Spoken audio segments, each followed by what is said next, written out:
I welcome you to today's edition of The Forum. The Forum is your weekend political current affairs show. Issues of national interest is always the focus of this show. Today, there are two such interests. The first is the Bank of Ghana 2025 report.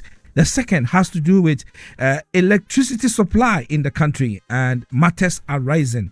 Those are the two things we are going to be talking about today, and my guests are already seated. The punctual ones are here. The other ones are also coming. So, those who are punctual say that those who are not punctual will not be happy with me. It's fine. It's okay. They understand. When they come, they know that, Wilberforce likes punctual people. And so they understand. Next time they will be punctual. All right. So my guests who are in the studio, who you are already hearing, is Elvis Darko. Elvis Darko is the editor of the News Center and extraordinary editor, powerful editor, super editor. Powerful. Yes. Good morning to you, Elvis. Good morning, Wilberforce. And welcome to the forum again. Thank you. The forum is always happy to have you. Thank you. I'm also happy to be here. So okay. And then my very good friend now, very good lawyer friend, he's also joining us today. Even though he confirmed at short notice, he is one of the first to arrive. So let me introduce counsel appropriately and to also tell you exactly where he's coming from and the interest that he brings to the table this morning. So counsel who is joining us today. Oh, how come I'm not finding the name? Yes, Ibrahim Halidu. Halidu, yes. Halidu. Yes. Okay. No, you see, when you say Halidu, you remember class 3. Halidu and is good, but this one is Halidu. Halidu. Okay. This one comes with H. So Ali Maga, or not you? No, I'm not Ali. I'm Ibrahim Halidu. Halidu Ibrahim. Yes. Okay, so I remember the Halidu, but I don't know why I'm confusing it with Maga is the other guy. He's the other guy. Is the former MP. Okay. Yes, okay, exactly. Great. So this is Halidu Ibrahim Esquire. Halidu, welcome. Thank you. And it's good to see you. And I'm happy to be here. I'm always happy. This is my second time here. Yes. And I'm always happy to be here. How is the family? Your family? Everybody's fine. And my constituents, yes. I'm the assembly member for Alajo North. Yes. And Thursday, I went around to all the schools within my area, distributed matzah to them. How many schools are there? 5 schools. 5 of them. Okay. Yeah, one government school. So Alajo North will be which area? That's also Central. Also Central. So you are talking about Alajo itself. Yes, Alajo itself. You see, Alajo has been divided into 3 because the place is big. It has a lot of people. The population inside is so huge. So it has been divided into 3. And I am occupying one part. I'm the assembly member for one part. So we share boundary with Tesano, Abelimpe, and Kotobabi. Okay. So when you're coming from the Kotobabi police station down, there's a big stream or big river, the Onyansia River. So the moment you cross the Onyansia River, then you are in Alajo North. Yes. Okay. All right, very interesting. I'm interested in these kind of things because you have to sometimes we are in we go through places we don't really know exactly where we are and all that kind of stuff. Okay, so gentlemen, you are welcome to the studio. We have other gentlemen who will also be joining us for today's discussion. We are going to start with Justice Ohene Akoto. He's the executive director of the Africa Sustainable Energy Center. Justice, good morning to you and welcome to the forum. Yeah, hello, good morning to you and good morning to your cherished listeners and then the panelists as well. Okay, indeed. So thank you for joining us. And Justice, let's go straight to the issues. Ghana's energy sector has experienced some downward trend the last perhaps 1 or 2 months.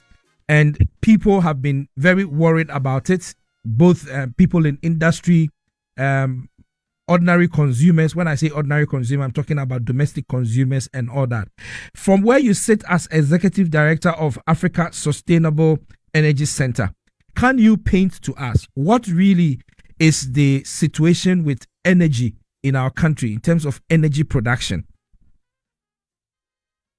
Okay, so thank you once again. When it comes to the energy sector, what has exactly happened within the past the past few months. I mean, even before this year began, we've seen pockets of power outages, particularly within the about 2 months now. And then what stands out basically is what happened. We had two major issues which the minister came to speak about, which the whole of this week has been the talk of Ghana. Had to be with the Akosombo Dam, a fire outbreak. That is one. And the second one is, uh, upgrade by ECG. Yeah, those have been the two major issues that we are looking at as a contribution factor to the power outages. But like as I mentioned, it was even happening before the fire upgrade. The what was the name? The fire outbreak. Now let's look at the fire outbreak and what exactly happened. We had the control room for the Akosombo Dam burning. As a result, we had to shut down about 1,000 megawatts from Ghana, which the Akosombo Dam supplies almost about 1,000 megawatts. Aside that, it also has an impact on the Bui Dam, taking off about almost 200 megawatt from the Bui as well. And then for Ghana, at the moment, we have an installed capacity. When you look at the energy statistics from the Energy Commission, it's a little over 5,700 megawatts. And then we have a peak load about 4,300. Peak load is basically the maximum that we consume within a day. So having Akosombo about 1,000 megawatts from the grid, you are going to surely have a shortage. I mean, so the 5,700 will be reduced to about 4,700. And we know T3 and then some of the other plants are not working. And even with that, if you're having a spinning reserve, you decide to have usually you don't run turbines at the 100% capacity. You try to have what we call a spinning reserve. So if we even have a spinning reserve of 10%, surely we are going to have, some shortage. But what I always say is that we understand Akosombo was down, and then there was some capacity constraints. Even if we take that 10% spinning reserve and also some of the T3, we shouldn't be having capacity challenges. So that was one issue that happened, and we at the moment we see the dam has been restored. I mean, what exactly they did, the engineers did, is that you have your control room that is an automated area to do your monitoring. You can always switch to the manual, which means you can feed it directly into the line. You just isolate the control room. That is what they did, and then they've been able to get us the power back. What the African Sustainable Energy Center is saying is that if we need to build much more redundancy into our network.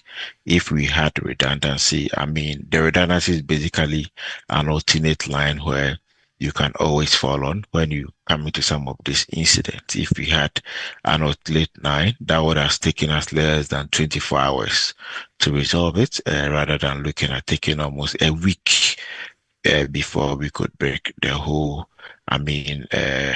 6 units back online. And the other thing too that we could have done too, I mean, we don't know exactly what is the underlying cause, but then some of these things can be as a result of heat up of equipment over there. It could also be negligence, and then it could be a safety issue. But we know VNRA and Gridco has very strong safety systems. So at the moment we don't know. But then if we had a lot of monitoring, that could help. That is one. So that is the Akosombo incident. Now we got it back, but I was saying, even with it going down, we understand that there would have been a shortage, but it shouldn't have been it shouldn't have, it shouldn't have been the major cause to hitting our power outages. Now we come to the next one, which is the transformer upgrades. That is what I say is the major reason why we are having the power outages. So you take your power system, you have your generation, your distribution and transmission. The generation, you have the VNRA, the IPPs. The transmission is Gridco. They do the transmission. And then you have your distribution. That is the ECG. You also have basically the ECG for the southern sector. You go to the northern sector, VNRA, and then Netco does most of the distribution. So ECG has a lot of transformers that has outgrown their usage. Some of them has been in existence for over 30 years, 20 years. And what happens to this electrical equipment is that when a transformer is there for a lot of time, mostly the load demand that falls on it increases, and even its efficiency and the usage increases over some time. They tend to blow up, they tend to heat up. So it's been time for the upgrade. I mean, they've been there for so long. So ECG is looking at doing some of these upgrades. That is what was happening. Usually when you are changing the transformers, you need to put the entire area off. An example, maybe if you are changing the transformer for Tessie on Ngwa, you need to put the entire area off. For safety reasons, for the engineers and then the technicians, take off the transformer you want to change before you replace it with a new one. It can take hours. Some of them can even take days, which means that anytime they are changing any transformer for any area, that area has to be plunged into power outage. What we are saying is that the changing of the transformers is a good thing. But then once again, the approach that the Electricity Company of Ghana is using, we have what we call redundancy, as I mentioned again. They can do the same thing without impeding power supply. That is what we are calling for them to do. We believe ECG has competent engineers. They are really good. And then they must be much more innovative so that they can do the upgrade without hurting the ordinary Ghanaian. So we are calling for ECG to put in a lot more of redundancy within the distribution network. So if we don't take the pain to do it now, that means anytime we are doing upgrade within our distribution network, we are going to be plunged into power outages, which is unacceptable. So we are calling ECGs to put in a lot more redundancy measures to do the same upgrade without hurting the Ghanaian system. But as long as the MD came out and said this is going to take about 24 months, which means within the next 24 months, even though it will be from one region to the other, I mean one area to the other, until they put in the redundancy, we are still going to see the pockets of the power outages within Ghana. We are calling for ECG to be innovative. We know they have done that before, and then we know they can do it. So that is the major one at the moment that we are facing. If ECG, as I mentioned, should go that same route, we are going to see power outages. And the minister also mentioned that Gridco also want to do some changes within the network, and then he's taking it to after the World Cup. If it should happen and Gridco does not introduce redundancy too, that is even going to be a bigger outage than what we are seeing now. Gridco has redundancy, but what is happening is that some of their lines are crossing with ECG lines. That is what has made it difficult for them. They could have done it without turning off the entire transmission line off, but we are calling that Gridco should talk to ECG. They should be able to find a middle ground in a way to do that same upgrade without hurting the power supply. So basically, at the moment, these are some of the things that if we do, we will not be impeding the power supply. One is introducing redundancy into the transmission and distribution lines, what happens is that within the chain of supply, if there's any impediment within either generation, transmission, or distribution, the customer is not going to receive power. So we have to introduce redundancy into our distribution and transmission networks. We also have to decentralize our entire power network. We see the middle belt, Kumasi, and even the northern belt. The northern belt having a lot of voltage fluctuations. We see them having low voltages. Most of the time, we see ECG and then Gridco saying they are taking capacitor banks to those areas. That will do something, but it will not resolve the issue. We see some years back, we took a Mary to Ashanti region and it helped reduce some of those low voltages. But there's something called suppressed demands. So when the low voltage were there, people put up their ACs, their fridges. When we brought that Mary back, they brought up those loads. So it still increased the capacity, over there. That is why when they took it, you saw an improvement within the middle belt. But then after some time, the issue is coming back again. Now the government said they are taking Senate there. That is really going to help. But we need to decentralize our power sector. Majority of them is in the southern sector. We see our plants in the southern sector. We need to take some of them to the middle belt and the northern belt. That will help resolve some of these low voltages and then the issues that we are having within the middle and then the north as well. The next thing that we are calling to do strongly is to improve our power network. You see, at the moment, our power network is not even renewable energy friendly. It cannot take renewable energy. So you see, we've not been able to feed renewable energy into the network. We have about 10 megawatts BXC in Winneba. We are not able to feed it. Anytime we feed those renewables into the grid, what you are going to get is called the automatic frequency load shedding, where it can even lead to a total blackout of the grid ecosystem. So some of the retrofits are good, and then it's been a long time coming. Let me just end with a historical twist to what is happening to where we are now. Ghana saw one of our first power crises in 1983. During the drought over there, we saw a power crisis in 2005 too, when there was urbanization and economic growth. We also saw power outages. Fast in 2012 to 2015 too, that was solely due to capacity constraints. We saw power outages. Fast forward 2025, we are seeing power outages. These are issues of upgrades that has caught up with us, and also some of the loopholes within the system, like what we saw within the Akosombo Dam. And then aside the transmission and then the distribution, even for 2026, where we are at the moment, the generation, we are getting closer to the capacity. Gridco every year since the supply plan, what the Ghana and then the ministry should add up to our supply every year. We have that plan in the Gridco report. The issue is implementation. So we quickly have to add up to our supply. And then the last thing that I'll add here is that we see a lot of people, both majority, minority, Ghanaians, everybody calling for timetable.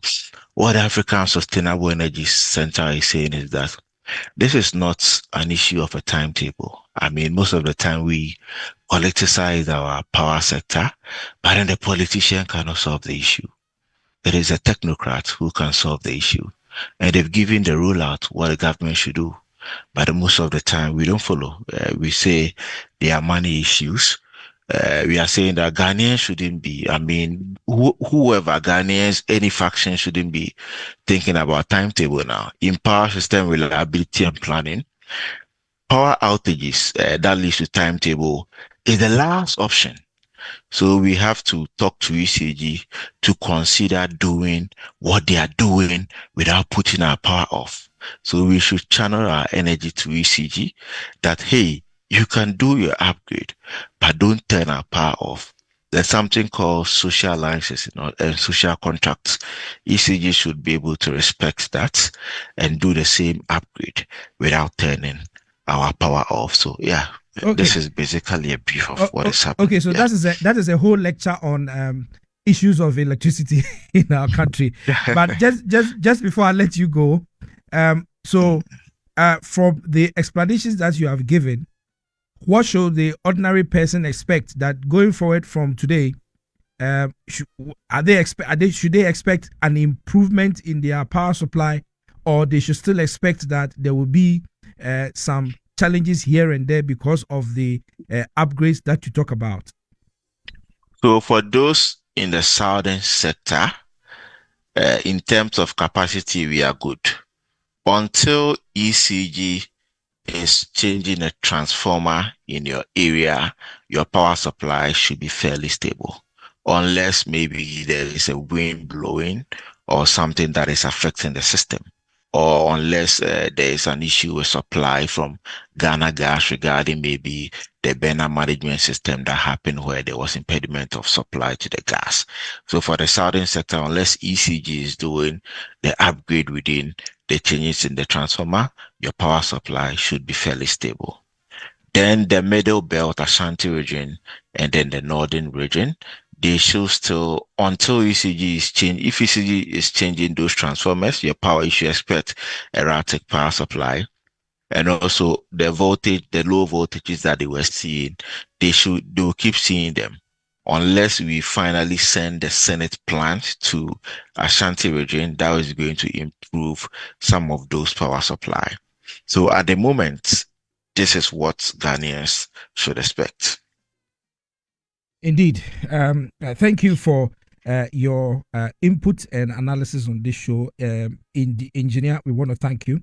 Engineer Justice Ohene Akoto, Executive Director, Africa Sustainable Energy Center. Thank you for coming onto the program. Let me come to the studio now, and we've been joined by two other members of the panel. First is Anthony Nukbenu, is NDC's Greater Accra Region Organizer, and he joins us in the studio this morning. Anthony, good morning to you. Is this your first time here? Good morning. No, this is not my first. This is not your first time. Okay, you're welcome. Thank you. Maybe it's my first time seeing you. Exactly. Okay, and then my very good friend is also here, Ross Osei Owusu, ROO. He is Esquire, and he joins us this morning, member of the MPP legal team. Good morning to you, Ross. Good morning, Wilberforce. It is well. Listeners. Yeah. It's always good to be here. Yeah. Today you are looking like which one? Okay. You're looking like you're from I'm a Northerner by association now. Okay. So You're looking like from Halidu's my place, place. Your place is where? Zebila. Zebilas are not Dagombas, right? No, we are not I'm a Dagombas. Dagomba by association. Oh, I see. Zebila, we have the Kusasis, we have the Busanga, the Mushi. So Zebila is The Boku area. Upper East. That's Boku West. Boku, yes. Okay. That's Boku West. Mahama Yarges West. Yes. No, he is Central. Central, yes. That's Boku Central. Yeah. So Boku West used to be Cletus, Honorable Cletus Avoka. And now there's a new person there. Okay. You know, now he is a member of the Council of State. Cletus, yes. Yes, Cletus. He's part of the three wise men, isn't it? Yes. Okay. Then. All right. Elvis, I'm going to start with you on the energy issue. We are getting the energy issue of the grid, and then we'll focus on Bank of Ghana because that is the real issue for discussion this morning. So Elvis, quick thoughts from where you're editor. You are a business editor. You follow electricity matters and issues of production and all that. For the experience we have had this last few weeks, from where you sit, what really accounted for it? And are we out of it yet? Is there anything that needs to be done to make sure that we are completely out of it? Oh, thank you for the opportunity. I think that first of all, we need to establish that it became since beginning of the year, there are pockets of blackouts around, and people have You been mean complaining. 2026, beginning of 2026? Yeah, Okay. and people have been complaining.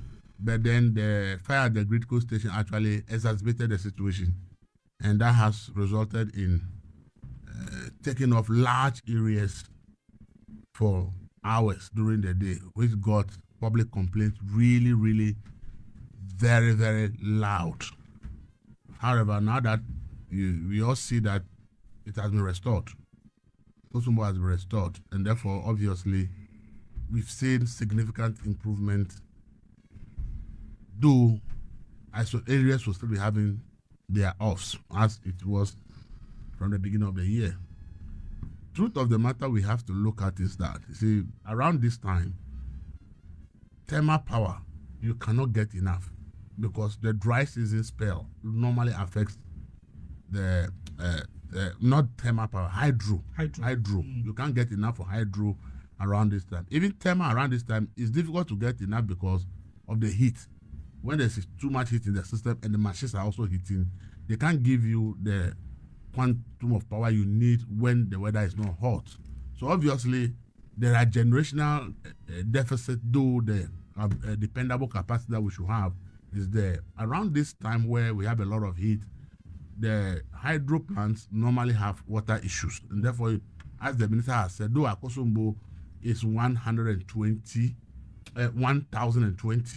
and should be giving us around 960 dependable, but at this time that the problem happened, Akosombo was actually around 700. It tells you about the deficit in terms of the water issues. So obviously there are issues there. And also know that we, as a government, in its budget, made provisions for liquid fuel for about maybe $64 to $70 to buy liquid fuel for plant. Now, because of the geopolitical issues, obviously that budget for government to be able to buy fuel has actually gone up by about 40% because oil has been hovering around 100, 110, 120, 110, 90. So it's around 100. So if the budget of the government is to get oil around 70, let's say around 70, now it is 100. At least there's a 30% additional increase that the government will need money to be able to buy the fuel for the plants, which is also a major issue that the government is facing. So they may not even be able to get that kind of money to be able to do that at this point in time. So for me, the most important thing is that ECG MD has actually given us what we should all hold on to. His press briefing and the explanation is given in terms of the transformer changes is what we should all hold on to. So with what the MD has said, it's obvious that areas with transformer issues will continue to have problems with power. That there's no doubt about it, because per his timetable he has given, the work will be done in phases. That's what he may call it by buckets, and then people will. It's going to be done in phases. The reason being that Ghana doesn't have the money to import all the over 3,000 transformers that we are talking about that we need to be able to change. There's no money to do that. Already, the previous government imported this one that are being put out there. It's not enough. Now it has made a budget of 3.4 billion to actually bring in more. But the truth of the matter is that is also enough. It's not enough to bring in the deficit that is left. So it means ECG is going to be budgeting for the transformers as and when they have money. That's why it's going to take us like 24 months to get all the work done. If not, if all the transformers are available, in 6 months, ECG should be able to change all transformers across Ghana. But it's availability, and transformers too, they are not manufactured and in the factory you go and pick. It's when you order before they will manufacture for you, and it takes time for transformers to be manufactured. So I think the realistic timetable that everybody should work with is the one that the ECMD has given us. That with the defective transformers that the ECD intends to change, this is how it's going to happen. So there may be areas that it will take as much as maybe 24 months before they change. I just wanted to find out something. Transformers, they should have a lifespan.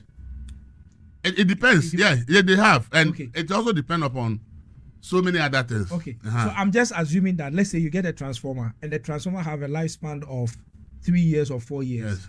As an organization, once you install the transformer in 2026, yeah, you know that in 2029 or 2030, that transformer has to be changed. And so there's a planning, there's a plan system. ECG has everything. They have everything. Okay, the problem is about the money.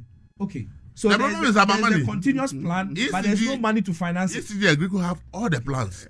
It's about the money. These things are expensive. Okay? And with the cash waterfall mechanism that was established, that's why the previous MD was accused of not obeying that timetable. What happened was that if you want to obey that timetable, is you have no money to do any investment. Because see, per the agreement we signed with the IPPs, we pay them in dollars. Okay? That they are in dollars. So we are paying, it is the dollar, the equivalent of $1 that we are paying. But then we buy the power in cedis. Then we pay ECG in cedis. So if there is foreign exchange fluctuations, by the time ECG takes the money from us, the exchange and the difference is difficult for ECG to find. So when you strictly abide by the cash waterfall mechanism, ECG coffers will be empty. And ECG will have no money to do anything because government is 100% owner of ECG. So if government has no money to do reinvestment in ECG, it means the investment is coming from nowhere. So it's not that they don't have the plans. They have all the plans. But it's about money to be able to roll them out. So the previous MD said, look, ECGs might exist to be able to distribute the power before you can get money to pay you all the people they owe. So he was taking part of the money that should have gone directly to all the people they have to pay to make sure that do the investment that will keep the asset alive to be able to pay them. That's why he was accused of making procurement of about 8 billion and the rest. But ask yourself, if ECG had not taken that decision, today that we are all saying that we need these changes, is it now that we are going to find money to start importing the transformers? So you see, ECG's biggest problem is about what they collect. It's not enough to be able to pay the people they are supposed to pay, let alone for some to be left in their account. And another reason is that because there's huge technical losses. They have huge losses in the system because the entire system is inefficient. So if you bring an efficient system, you can reduce your technical losses to a point before you come to the commercial losses. And if ECG is making losses of maybe up to 30%, in a year, you are talking about not less than $300 million of losses. Money that should have gone to them, that is gone, that they are making. So it's an issue that we must all look at. That's why I always say that Ghana's biggest problem, the economic growth of this country, is the energy sector.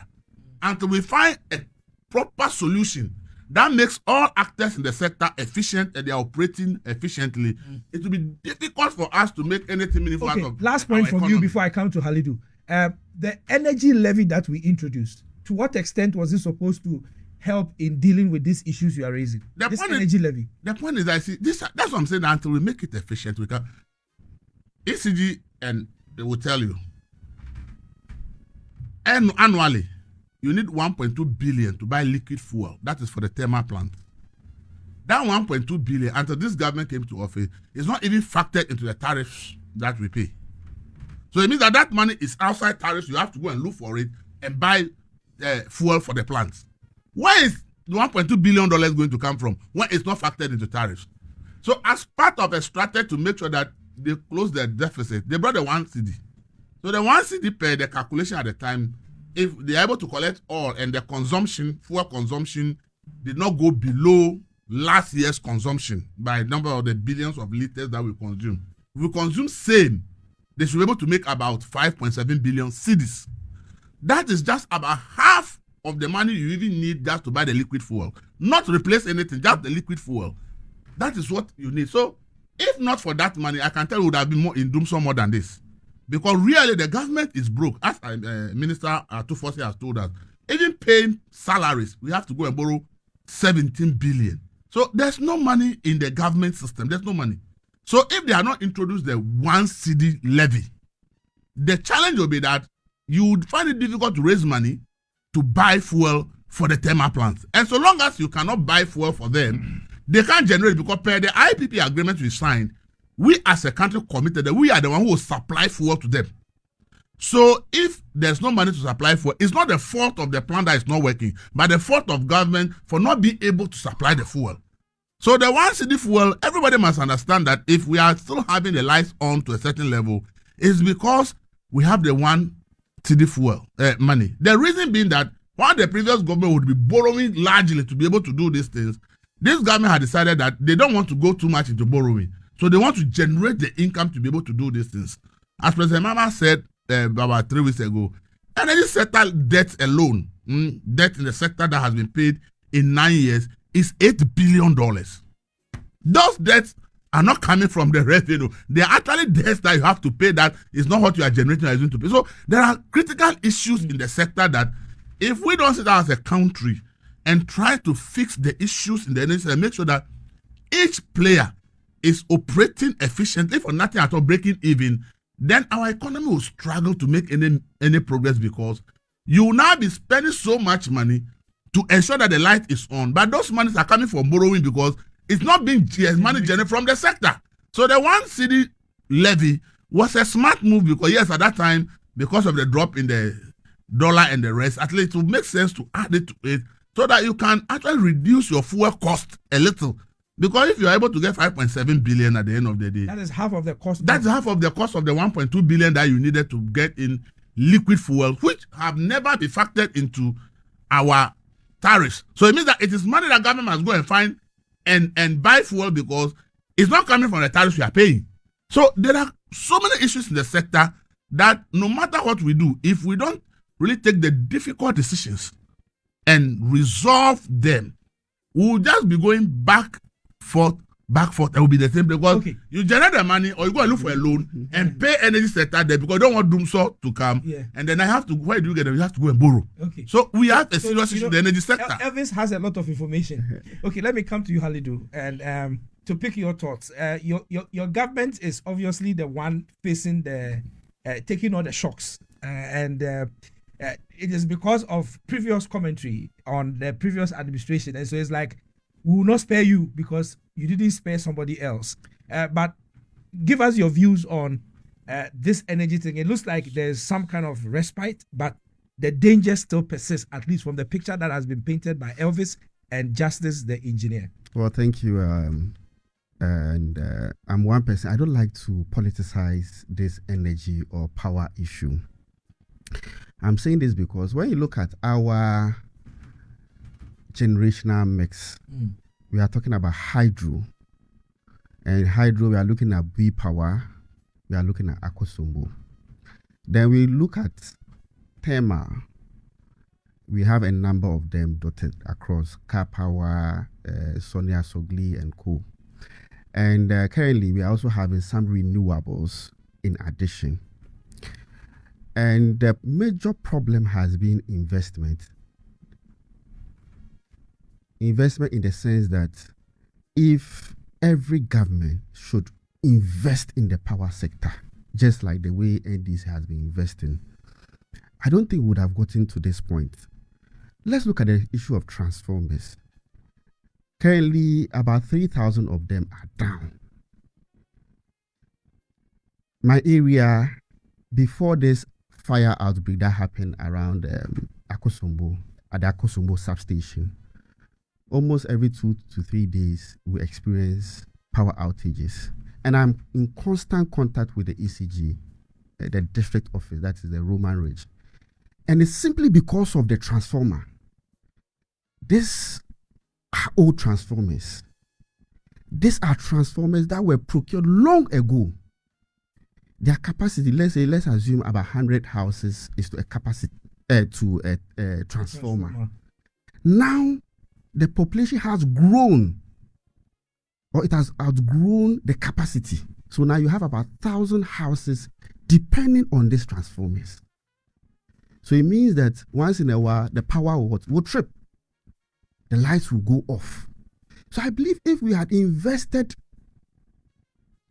in these areas, we wouldn't have faced some of this problem.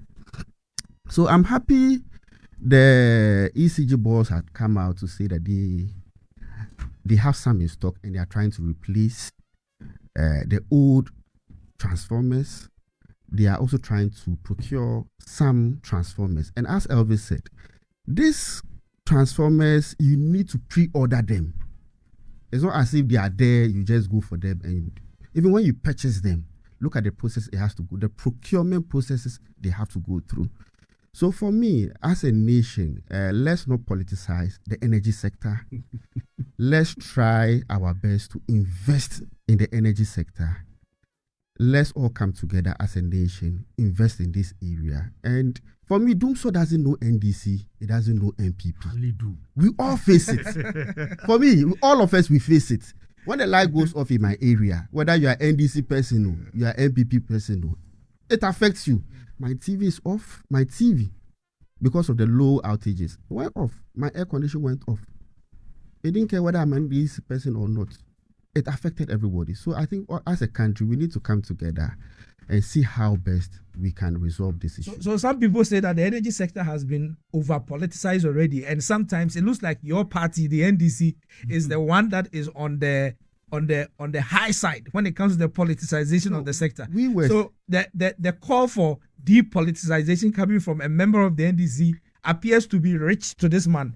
It appears it's very rich as far as he's concerned. That's why he's mentioning your name. He say Halidu. Maybe when you give him a bite, I'm sure he would like to explain why he mentioned my name. Okay. All right. So let me come to Anthony. And Anthony also shares his thoughts with us on this matter. So from where you sit, should we also depoliticize it? Good morning to your cherished listeners and good morning to co-panelists. There cannot be any depoliticization of issues in this country as far as our understanding of democracy is concerned, where we believe or think everything we must be at the fiscal level just because of power. So it will continue with us, but the moderate Ghanaian will always know the truth.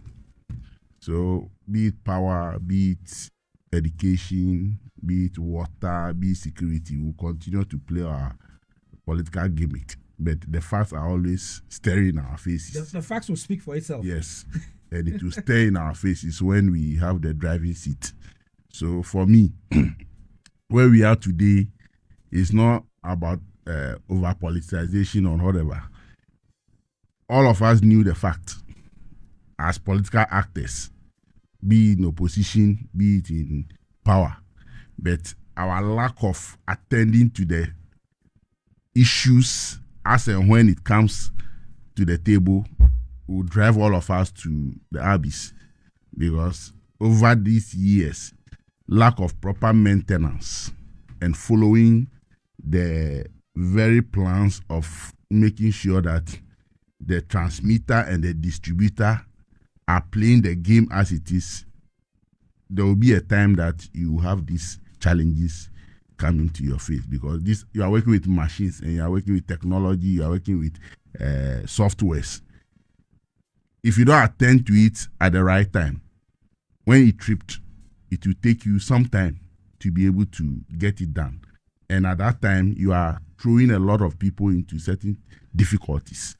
So from the Greco point, from the ACG point, that is where the challenge is now.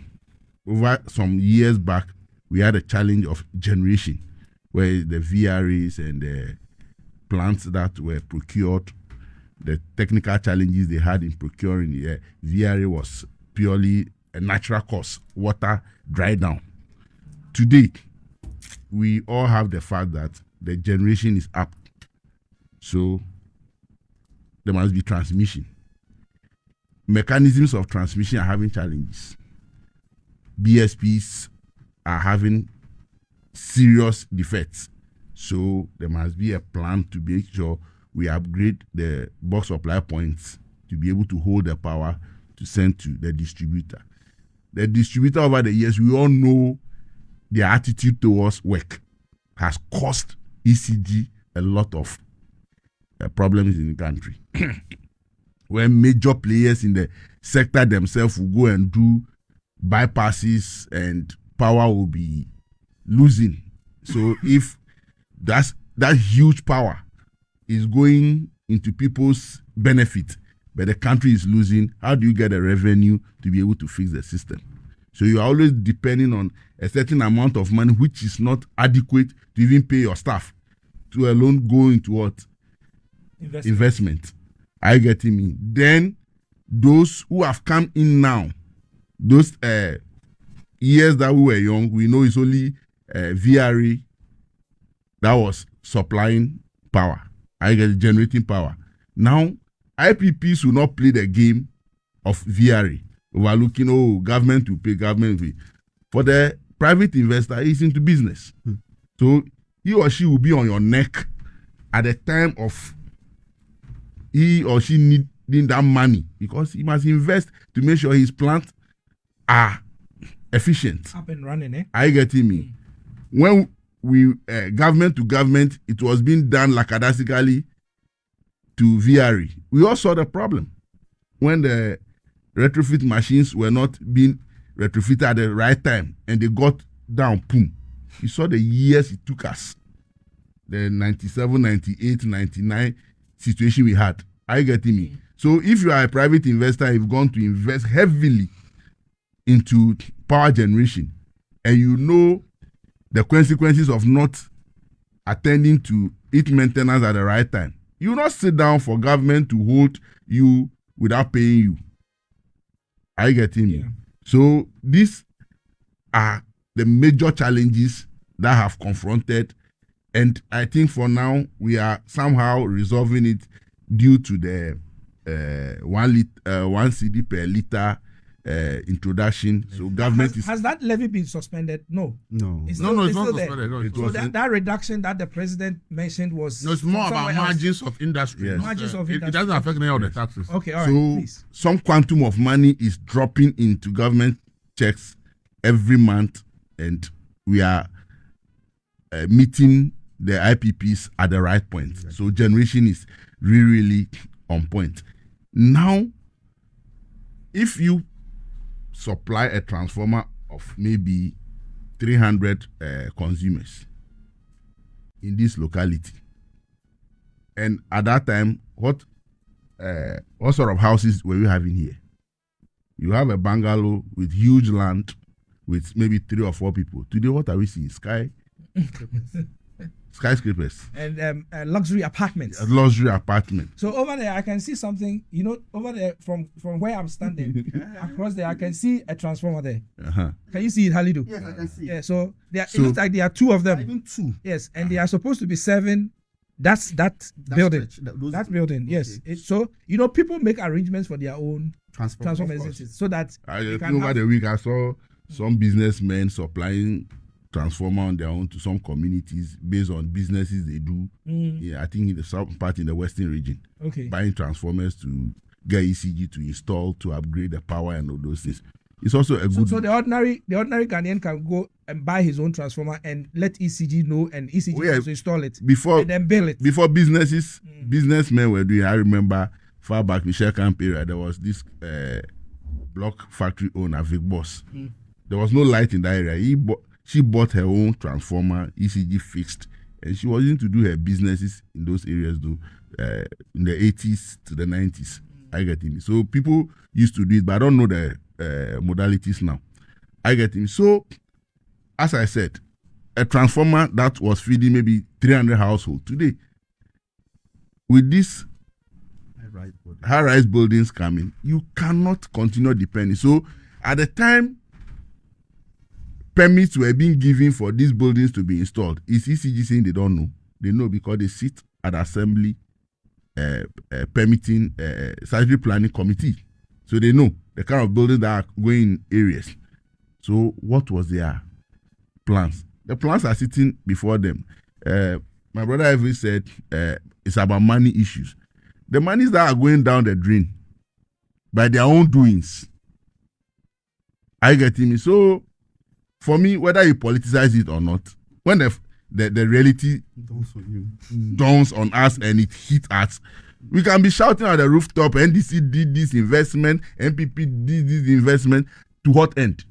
The human beings that are managing the sector, if we don't look at the attitude and how we comply to issues, government can always supply material, supply amount of money, but attitude is also killing us.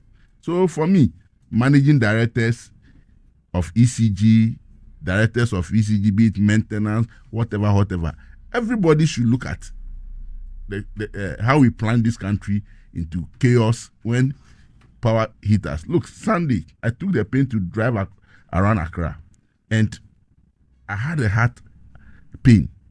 I asked myself, if this level of darkness is in the capital city, then what about the rural areas? The rural areas. Are you getting me? I lived in a rural area and I know how darkness is. So when I look at it, I say, this is the level. Therefore, we need to apologize to Ghanaians. As a party in government, yes. So whether they did whatever, we have it now. And I'll commend the minister and his team for the speed at which they moved this week and making sure that there's a high-level relief in many parts of the country. And Accra, let's say, for the past 2-3 days, people are enjoying light and the country is also visible. I think we should commend them. We should thank the president for also holding them to the task. And I believe, and sincerely, there's a high level of commitment to make sure that we really fix the issues. So with the timetable the ECG managing director has given as to how they are going to move and make sure the... You mean the 24 months timetable of replacement? Replacement. I think he has given that just to make sure everybody is aware, but I think they work lower than that. They work faster and reduce the time. What they need to do is to employ more gangs and deploy them to make sure, because changing of transformer really is about 4-5, maximum 6 hours.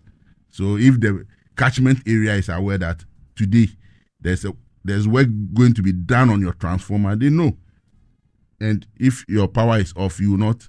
But if the gang move to site and they are not able to comply with the time and the duration, that is where you create problem.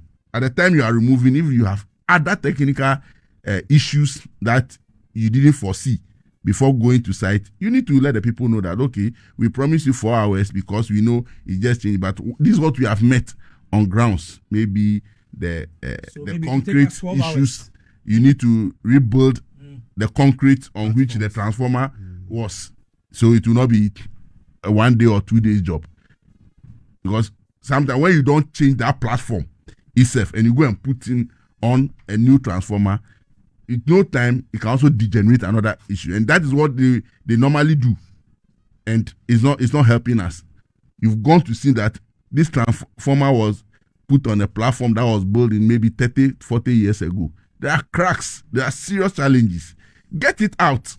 Build new one. If it will take 1 week to fix a proper platform and install a transformer to be durable and efficient for the people, let the people understand so that you don't do it anyhow to create another challenge in the near future. So maybe like Buko Banku will say, so that you don't be a loose. Okay. All right. So Baba Chairman says that it is sad to say that this government has used a reparation law in a year and 4 months than the entire 8 years of the NPP. Where is the freedom of speech the NDC promised Ghanaians in opposition? The same Baba says that he says that I get worried when I hear the president say the doomsday Ghanaians are going through is as a result of the inferno at the Akosombo substation. Propaganda is making the presidency forget that the doomsday Ghanaians are facing predates the inferno and the fixing of the transformer. And I think that Anthony here in the studio has made it very clear that Baba, this is your comment. Anthony has spoken to it. He has actually even said that the government needed to apologize to the people of Ghana, and then also talked about the fact that the government authorities in charge of energy moved swiftly and have been able to work to bring some kind of a stability. So I think Anthony has given you answers to the concerns that you are raising. Let me come to Ross. Ross is the man. Ross, your political opponent says that you should stop politicizing this matter. Why are you politicizing it? Wilberforce, are you not surprised? I'm not. The demeanor and the calmness our brothers in the NDC are speaking today, are you not surprised? Well, Elvis, are you surprised? Do you have the video? This man, if you listen to him, that is the way he speaks. Do you have the video? Do you have the please? Very objective. It's not the. And Halidu is also very objective. I am talking about the NDC. He's a whole regional organizer of the NDC. But when you listen to him speak, please, NDC or not. You see the umbrella, the NDC. They have not changed in their thinking, in their color, in their shape, in their scope, and in their form. Are you sure? It is the same umbrella. So when you are dealing with them, when you are eating with these people, you have to eat with them with a long spoon. I thought they have changed the colors a little bit. They only change when they come to power. Okay. In Because opposition, recently, you have to eat without with a shovel. recently I met some group of NDC people at a program. Can you imagine? Recently, I met a group of NDC people in a program, and they were singing "Revo, Revo, Revo." So I asked that. They said they should sing the anthem, and that's the anthem they sang. So I asked, has your anthem changed? Because I know the anthem was Arise, Arise, arise.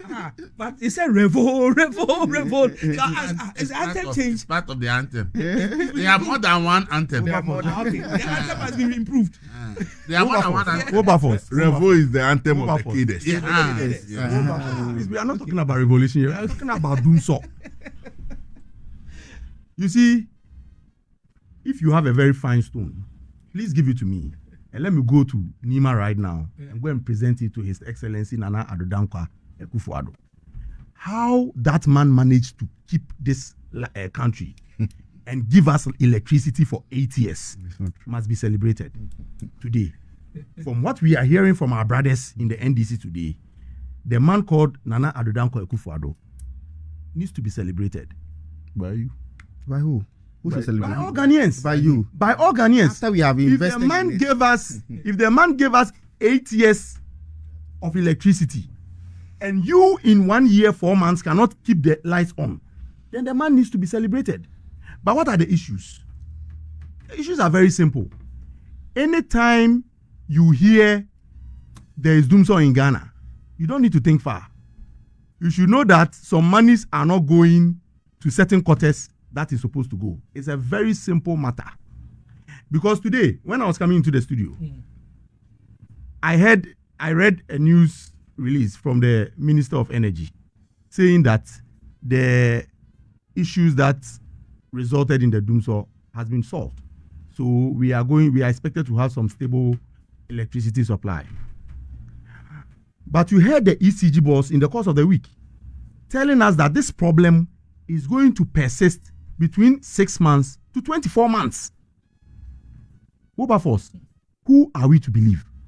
This is the man who is responsible for ensuring that every home in Ghana receives electricity. He is telling you, he is the man sitting on the seat. He is telling you that this problem, if it can be fully solved, he needs between 6 months to 24 months to solve it. And you, the minister for political expediency, you are giving us the false narrative that the problem has been solved and there is no problem. Ghanaians should expect stable power supply from today. Wilberforce, what do you do when you go home today and there is no electricity? Is that not going to compound the pressure on the government? Because the minister has given a certain statement, a certain assurance, and businesses are going to plan along this assurance the minister has given. In this very studio, I heard a news item in the course of the week. A man who runs a poultry farm. I'm sure he took inspiration from the Nkokon Ketinkete and decided to run a poultry farm. He said 1 night of power outage caused him to lose about 341 birds. Just 1 night. Do you know the cumulative effect, the cumulative losses of businesses across the country with this Dumso thing? It is very, very significant, and businesses are collapsing. Prices of goods and services are skyrocketing because of Dumso. And you find our NDC personalities coming to sit here in the studios today telling us that this is a national problem that must be treated, that must be depoliticized, and we shouldn't bring politics into it and all that. But who politicized it in the first place? I am surprised that this government has rolled out a 24-hour economy. And this 24-hour economy cannot run meaningfully without electricity. And I believe all my colleagues on this table will agree with me that there is no way the 24-hour economy will make any sense to any Ghanaian without electricity. But what do we see today? Darkness all over. And in fact, when my very good friend Nupenu was speaking. He said he drove around Accra on Sunday. He forgot to add Saturday. Because in my house, my light went off 1 o'clock p.m. on Saturday and came back on Sunday 6 o'clock a.m. The whole country, nearly 7, and I posted it on my WhatsApp status, that about 70% of households are not having electricity. Last week, Saturday, I'm sure you were not having electricity in your house. No, I wasn't. These are the problems that Ghanaians are being confronted in just 1 year, 4 months. When Halidu was speaking, he made mention of the fact that we need to make some investments, conscious investment in the energy sector. I agree with him 101%. We in the MPP have the record of having invested monumentally. You are shaking your head. In the power sector. Let me give you the data. Give us the breakdown. But the recent transformers that are being installed, they were reported by the MPP administration. I mean, what have they done? Not all. No, please. All. Let me give you the data. Let me give you the Put your figure, and then we'll come with the figure. The MPP government in 7 years added 1,648 megawatts of power. New generation. Mention them. How do you expect me to mention them? Because I can mention ours. Please. I can mention car power for NDC. Please. Which plant? Please. Let me make my point. Of new generation to the national grid, we added it. If it wasn't for this addition today, I'm sure Ghanaians will be sleeping in that. I mean, the experts are there. You can find out from them. You see, the problem of the NDC, the problem of the NDC is that they don't read. So when you give them the figures, they will ask you. Then they will be asking you to produce. Elvis has the figures, so there's no problem. I know he has the figures. So you go ahead. I can even pause for him to prove me wrong. So Elvis, in terms of the generation, let him finish. He'll come back. He wants okay. No, so that they will not have any doubts in their mind. Because I'm speaking based on figures, and if Elvis have the figures, he can mention that. Which of the please. 2,520 communities were added to the national grid within the 8 years of MPP administration. That's access. Which we have done. But if you don't have the installed capacity, how do you give access? We have done more. How do you give access? I don't want us to interrupt him. I am talking about our records. He didn't interrupt you. So in law, you are a lawyer. In law, we call something NIMO-DAT. How can you give something you don't have? So we can only give 2,520 communities access to electricity because we have improved on the national generation. On generation, yes. Please go ahead. We lifted the national access to electricity from 84.10% to 88.50%. How did we get that access done? We did it because we were able to increase our generation in this country. Now you come to power and you are talking about the fact that, and you see, this is very shameful and it's so lame an argument that I don't expect any NDC person to come and sit on a national platform like this and say that because of high-rise buildings. So Wilberforce, you agree with them that high-rise buildings only started in Ghana in 2025 through to 2026. Is that what you are saying? No. So under Akufo-Addo, there was no high-rise buildings. How was Akufo-Addo giving us electricity? Please. Finish. Because I've heard other commentators from the NDC side making the same arguments. And that is where my problem is. High-rise buildings have always been erected in this country, and they've always had stable power supply in the last 8 years. So how on earth will NDC come to power, and all of a sudden they are telling us that? In fact, I can go through a litany of excuses they were giving for this doing so. In fact, the last one that broke the camel's back was that they said a python interfered with what? Is it a substation at Kwadas? Is that Kwadas? And that resulted into the darkness. I heard explanation that a python was discovered under one of the. The python has since been transferred to the Kumasi Zoo. And in fact, 2 pythons, I saw them. Oh, really? So under the NDC, snakes are capable of causing doomsday. This is very shameful, and we expect that the NDC sit up and don't sleep on the job. You are here commending the Minister of Energy. Wilberforce, May will not end this country will be plunged into darkness again, because they don't want to confront. They don't want to confront. You see, they don't want to be truthful to Ghanaians. You see, when you were speaking, I was sitting back and I was just listening. You watching your demeanor and everything. I didn't know you'd be interjecting this way, because you went on a very fine angle, trying to apologize to Ghanaians, and that is the way you should be going, and not to be interjecting when I'm putting the facts there on this table.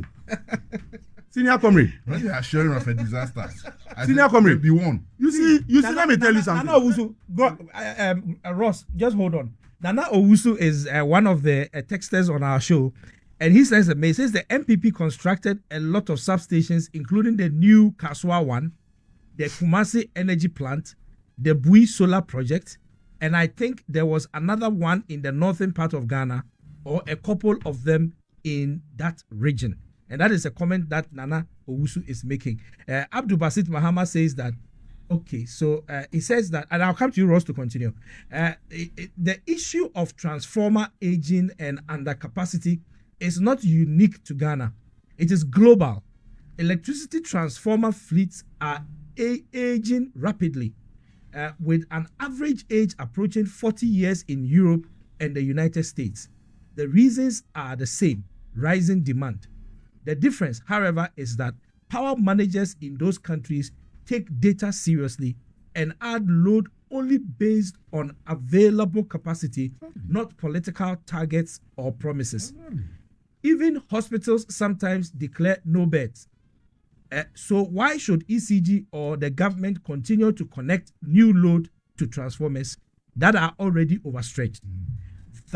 So it says that they celebrate ECG coverage of over 90%, while at the same time complaining that the grid is overloaded. What kind of contradiction and technical indiscipline is that? And that is Abdul Basit Mohammed's comment.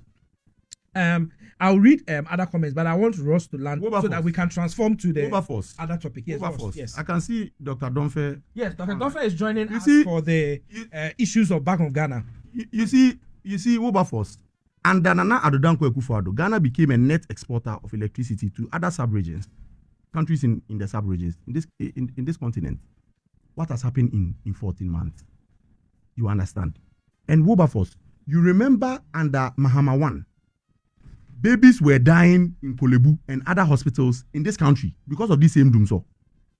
And one would have expected that they have, that experience. Basically in 2016, they went to opposition because of this doomsaw thing. And now they are in power. They couldn't even wait for 2027 or 2028 to, visit this catastrophe on us. Already in 14 months, they are plunging the country into darkness, total darkness. And Wilberforce, the number of companies that are being affected, I'm even told that some companies are folding up because of this power crisis. Hey, Ross. I'm telling you, how Hey, Ross. How do?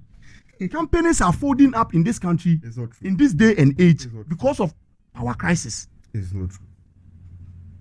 I don't know the meter you use in your house, but what meter do you use? I was using postpaid, and that is the biggest regret I have. And I willingly went to ECG and told them to come and replace them with prepaid. Wilberforce, I ran a school, and in my house, it's virtually on the same compound, but 2 separate meters. I buy 500 Ghana cedis every 5 days for my home, 500 Ghana cedis every 5 days for the school. Multiply that in 30 or 30 days in the month.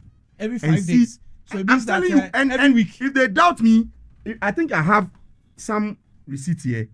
If they doubt me, I can just show it. Because it's not a lie. This is even 6 days. So hallelujah.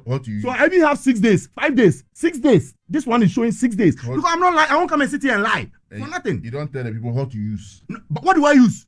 I don't sleep in air condition. I use fan in my house. You've seen it. Mm-hmm. And this is what I pay. I can bring you my financial statement for the year and see how much goes into electricity alone. You weep for me.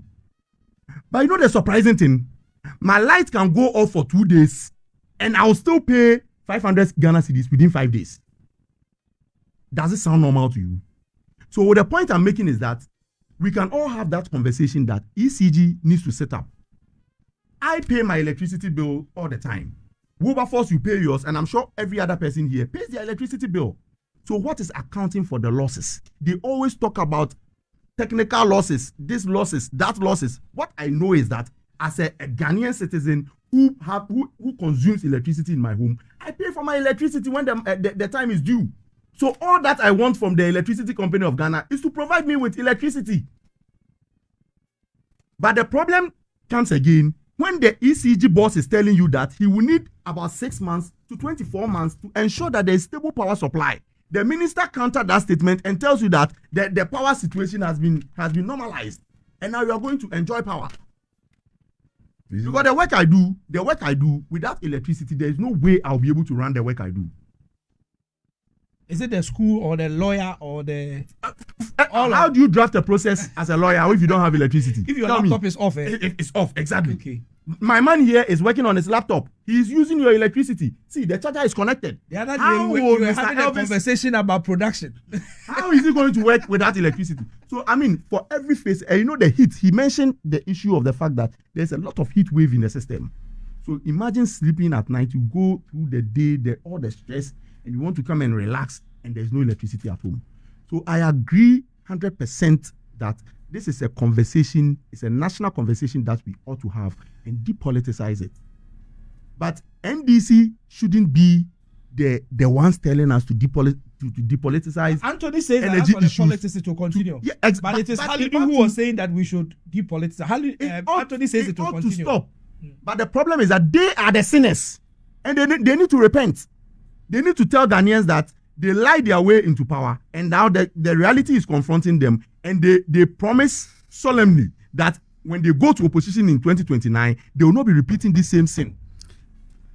Okay, so we need to transition to the next topic. Yeah, just give me 2 minutes. I just want to. He doesn't need 2 minutes. He doesn't need 2 minutes. Are you the host? Are you the host? I'm the host. Yes, Elvis needs to prove. Why should Elvis anchor your statement? I can see he's checking. Why should he anchor your statement? I also have the facts here. Okay, hold on. Please go ahead. Just 2 minutes because my time. I want to mention some of the things. I just want to. When you look at the electricity capacity generation, when Kufuor took over, it was somewhere around 1,900. Then he brought it to 2,300. So meaning there's an increase of 400 megawatts. Under Professor John Evans Atta-Mills, he picked it from 2,300 and he took it to 2,900. So meaning there's an increase of 600. Fast forward to John Mahama, that's his part 1, from 2013 to 2016. He picked it from 2,900 and it went up to 4,100. 2,900 to 4,100, meaning there's an increase of almost 1,200 megawatts. And you see, you can mention car power. It was under the NDC regime we had car power. It was under the NDC regime. You ended at 2016. No, I'll come. I'll continue. Okay. It was under the NDC regime we had Ameri power plant. It was under the NDC regime we had the Pontema power plant. Takrade T2. It was under the NDC regime. And there were even other IPPs. And all of them as a result of the doomsday that we experienced from 2012 to 2015. Yes. And from but there was no power. Yes. But 2016 to 2024, ask yourself, how many megawatt did the MPP add? I don't want to mention that one. You see, I have the figures here, but I want to challenge you. Why don't you want to mention it? Why don't you mention it? You have it. Mention it. I have it here. Mention it. I have it here. No. I have it here, but I want to challenge him. No, Halidu, assume that he didn't hear. And let's assume that all of us don't know. You are the only one. That increase he's talking about is as a result of an inherited ongoing project. IPP signs. And you must implement. That was where you came that you were the problem. I'm coming. You see the problem. So they were the very ones calling that we should depoliticize it. Now you came political. From Kufuor's era. You came political. You came the partisan way. Because you know you are going to mention 1,648. Okay. You came the partisan way. So let me give you the mention. You came the partisan way. Elvis, please. Yes. You came the partisan way. No, I think You see, the argument that he's making is that those plants came to Ghana at their time, but they were generating a certain megawatt because they were done in phases. Yes. So under NPP, additional phases were done. We're done. That were commissioned, which added more. Yes. So the point is that the additional phase that were done also added more megawatts. That is what has accumulated to the 1,600. Exactly. But the 1,600 plants coming to Ghana. Came to Ghana So you inherited under inherited NPP. projects. But the But capacity NPP they were generating Yes. were not what they are generating now. It's because phases were added that added more capacity. So capacity. you look at So you see this car power and all those things I So mentioned. governance is a continuum. NPP didn't Yes, have to sir, do Accra one. They didn't even Accra add one. Power added 370 No, megawatts. but if you came, Yes. Halidu, Yes. let's assume that you are the government. In But let me finish. Yeah, let him make a I point. want I to know make where a he's point. going. I want to make it. So let's assume that you are. What you have, he knows. Wilberforce, we are not having a generational problem. He We are having a distribution that. And and let me give you the transmission problem, Go ahead, go ahead. which you fail to invest in. They didn't invest. So don't come here and do this. You see the problem? For the generation, solve it. The transformers you are talking about, how many transformers? Halidu, how many transformers have you imported into this country since 2025? For transformer argument. Is that not one of the explanations they gave for the do so? In terms of access. Listen. See, in terms of access. The In terms of point must be access. made. The point must be made. I don't care about generation. I don't care about distribution once I have power in my house.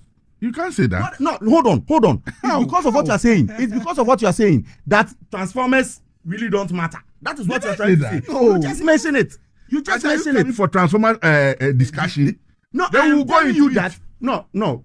Okay, Anthony, gentlemen, I am I saying don't that want us to go back. transformer, you want to come on that I'm route. saying that one of the justifications your minister attributed to this recent doomsday was because of transformer issues. Is that not it? Yeah. That is true. Replacement and transformer Replacement. upgrading. Isn't that a fact? So no, it's a fact. Who imported those transformers? You imported some. We are agree that you imported some. Look at what No, we agree that you How many imported have some. you No. imported? You are putting me to the No. We Okay. agree that you imported some. How many have you We agree that you Evans imported should help you on the Elvis should transformer. help you. uh, Elvis should help you. supply. Elvis, He has the please, figures. please, yes. You see, they have not changed. I told you. Oh, Ross, listen. They have not changed. You didn't have the facts. Listen. You asked for facts. I was not expecting you to You do asked for facts. They are giving you not take care. AXA came in under the NDC one. Yeah. But under NPP, they added 370 megawatts. Exactly. Car Power came in under NDC. But under NPP. NPP, they added additional 470 megawatts. That's the phase 2. Thermal Power Plant came under NDC. But they added additional 340 megawatts under NPP.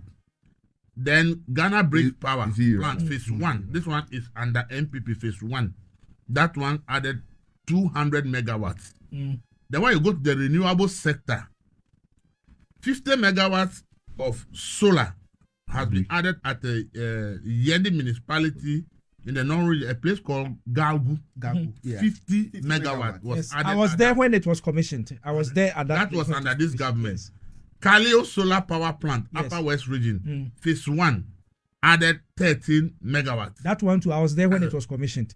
And then the phase 2, 50 megawatts. Laura Solar Power Project is 6.5 megawatts.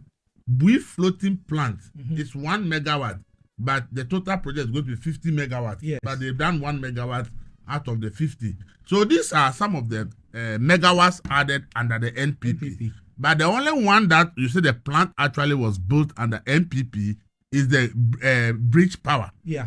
All But the it others. stands to reason that if you're a government and you come into office and then the previous government has initiated something, it only stands to reason that you continue it. No, the and point build is upon it, the isn't point it? is that these plants actually normally will do it in phases because the cost of building this plant are really expensive. Yes. So you want to start generate some revenue and then you go to the next phase. And Car Power Ship, as we speak right now, their contract is actually ending. So they are trying to have a renegotiation with government to be able to renew. So indeed, it's true that as I mentioned, all these plants, their first entry to the country was under NDC 1. But then they did additional phases to add more megawatts to it. So the argument should be that maybe there's only one new plant that came into the country under NPP. And Elvis also add Yes. that if most of the plants suffered some frustration and Yeah, political gimmick And all with those the NPP administration, you know that for You know, for a that one is No, not it's- no. no, They no, cancel some and contracts. it also cost us. It's Your look- viewers. It's a matter of it's a matter of how you look at it. As I've said, President Mama just said that in 9 years we paid we've paid how much? 9 point something billion. $8 billion Yes, almost 9. in the energy sector. Yes, Debt. I have the As figures. part of that, debt Gross. is what we call capacity charges. Capacity charges, I said, is when the plant is ready to generate power. But we as a country say, oh, we have enough, we don't need it, but don't generate. They will charge us for the capacity they can generate because the plant is ready to generate power. Or the You plant is have ready signed an agreement. the plant is ready to generate power, and then we fail to supply fuel. Yes. If we fail to supply fuel, we're under the agreement, Ghana is supposed to supply the fuel. So if we are not able to supply fuel, the plant is ready. So you have to charge us for power we have not used. So that alone, I think we are paying like almost getting to 2 billion for power we did not use at all. Excess power. So you see, at that time that MPP came, one of the arguments that Jaku was minister was that the total IPPs contracted. If we look at the power that they are to generate, we don't have immediate needs for them. But if we should be paying for it, the monies we are talking about are huge. So his argument at that time was that it will be better to cancel some of them and pay judgment debt. He believes that that will cost less than keeping the plants and paying for power not consumed. Over a period of so time. that was the Jaku argument when he became the first Because energy of minister. this. No. So the arguments were backward, but see, the negotiations with the IPPs became difficult because they've seen that they are going to make money. We are saying that you should review the argument, the contract, so that they lose part of the money. So they were back and forth. So I think this government is also still negotiating with some of these power plants. So you see, that's why I said that if we take the politics out and we all try to look at the real problems and we try to fix them and fix them well, I think it will help us. I think this government had done something good. I wish they can carry it through. I believe that they want to solve the capacity charging issue. So that's why they decided that they want to build a thermal plant worth $1.2 billion to generate, I think it's 300 or 400 megawatts. If government owns it and the plant is not working, we are not going to pay ourselves any money because it's our plant. But if a private person owns it and you have take or pay in it, if you are unable to provide fuel, you have to pay him. Them. If the Yes. plant is And it ready makes to sense. generate and you don't have, you say you have more than enough, you have to pay them. But if we own the plant and we say, oh, today, this plant is ours, we think that because we are paying somewhere, let's shut our own down and it saves us a lot of money. you So see, by the when by it's the- not break. Okay, so gentlemen, I think that Let me just- approach, we need to look at it very seriously. How government can also own some of these. Take time. This government can also own some of this plans, so it will defray some of these payments that we make that we shouldn't have been making. So I pray that the government find money to build that thermal power plant because we need at least. I believe that Ghana should own at least half of the thermal plants in the See, country Elvis. should be owned by They government. don't even subscribe. And We to can't the own you're all. making. We And can't what own all because it's too expensive. No, the two of them. They don't. Why did they How? Let me show how. In their submission, they mentioned that the problem in this country, the Doomsday problem, is not about capacity.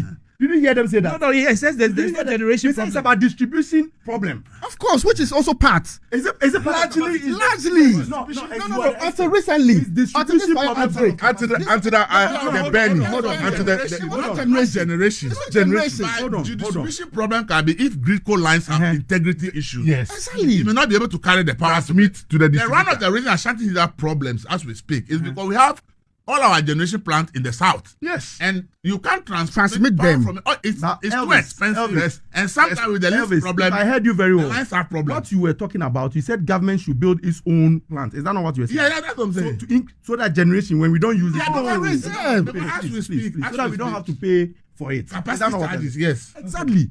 And so that's the point I'm also making. Because That you don't subscribe to that. Who told me those? Gentlemen, I didn't have mine. by the powers vested in me as the host, Yes, boss. we are going to the next, Yes, the boss. next topic. But before we do that, I think Dr. Donfair wants to say something on this. Something. No, it's here for the BOG report. Dr. Donfair, a very good morning to you and thank you for joining us via video link this morning, Doc. Yeah, good morning, my brother. I see that you were enjoying the political conversation. Yeah, I did. And I like the way Halidu started it all. And to me, that is the most significant thing we all need to consider, that we should stop politicizing every issue. The moment politics comes in, that is the end of the solution, because that is when everybody then tries to say what people want to hear, not the actual problem. So I like that statement that came out from him, except that getting to the end, the very thing that he talked about that we shouldn't politicize. He ended up politicizing the whole, the whole discussions. And in fact, his initial remarks were fantastic, and to me, he did very well. But I didn't like how he ended when he brought in the fact that MPP doesn't, invest much into electricity. I'm sure. So as the professor, if you were marking his script, what would you give? How many marks would you have given him? Oh no, he did well. I think his submission, he did well. He can score. I normally don't give marks, so he can score between 60 to 70.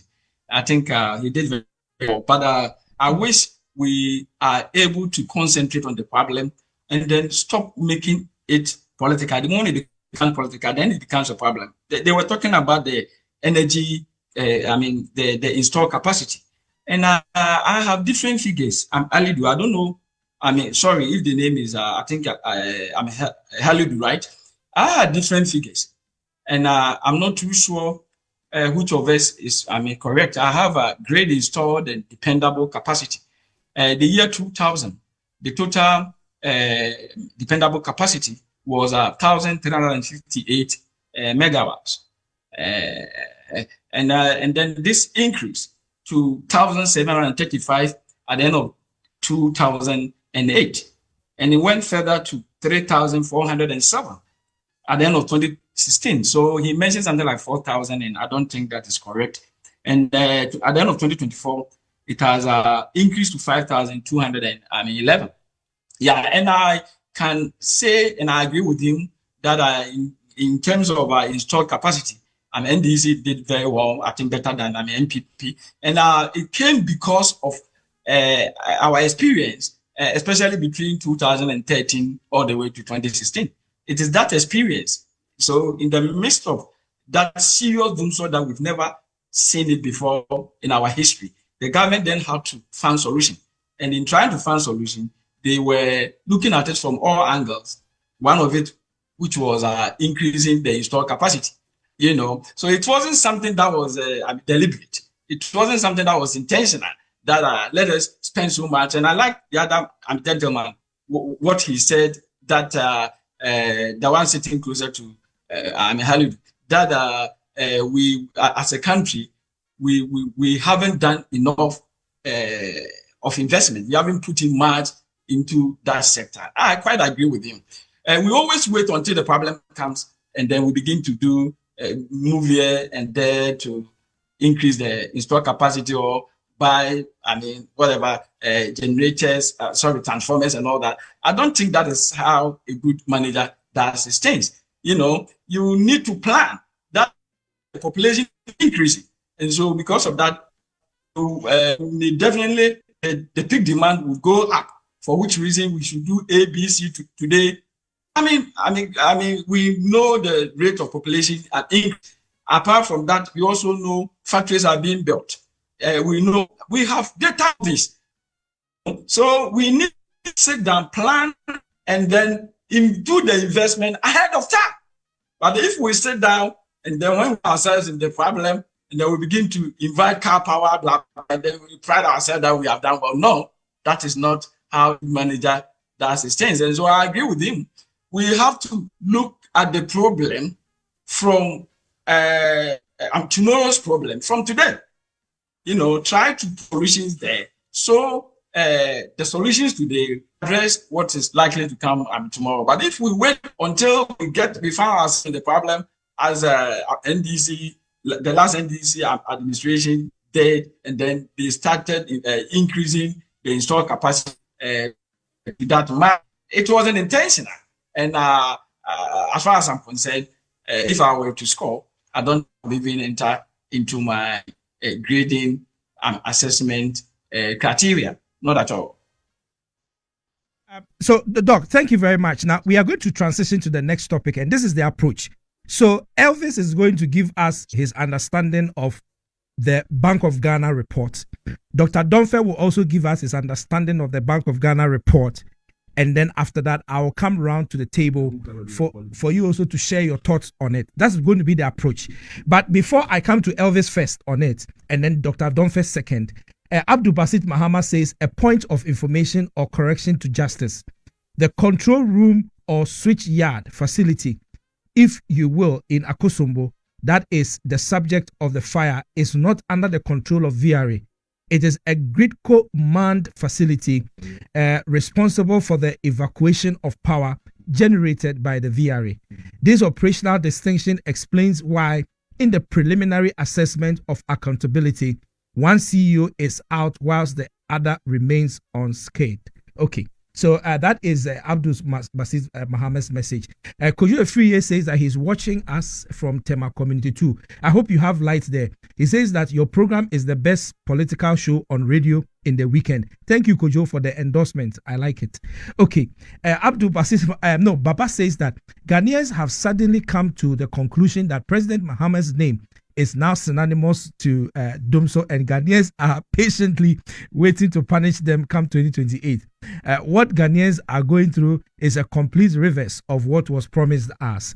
Nana Obuso, greetings from the United Kingdom. Okay, Nana, good morning to you from the United Kingdom. Tell us which part of the United Kingdom you are, because United Kingdom is very big, and I know you have electricity. You don't have Dumso problems like we have over here. I think the Minister of Energy must be accountable to Ghanaians regarding how much has been realized from the Dumso levy. It has to be done by the end of next week. Enough of the 419. But in terms of revenue figures, it's supposed to come from GRA, isn't it? Ghana Revenue Authority, Ministry of Finance. Okay. The OMCs are the ones who are collecting the money, and then they remit to the. But GRA is the one, is the receiving, is the receiving institution. GRA. So their figures will reflect the quantum, and they will give that to the Finance Ministry. Yes, of course. The Finance Ministry will give us a report and account for it. Which you did last year. Okay. Of course, in the media budget. No, but Dumso levy was introduced when? This year. This year? No, it was last year. Last year. It was last year. So the first financial year is now. No, but he has accounted for some already. No. There's no account. The as far as I know, in the media budget. It has to come in the media budget. In the main budget, there was an account on how much was accrued. Is it how much is expected? No, it's how much is expected, It's not how much is expected. accrued. Yes. Which I think he is preparing to come and account. Yeah, in the media budget, June. Come and tell us how much. Christopher Abe says that good morning to you and your esteemed panel.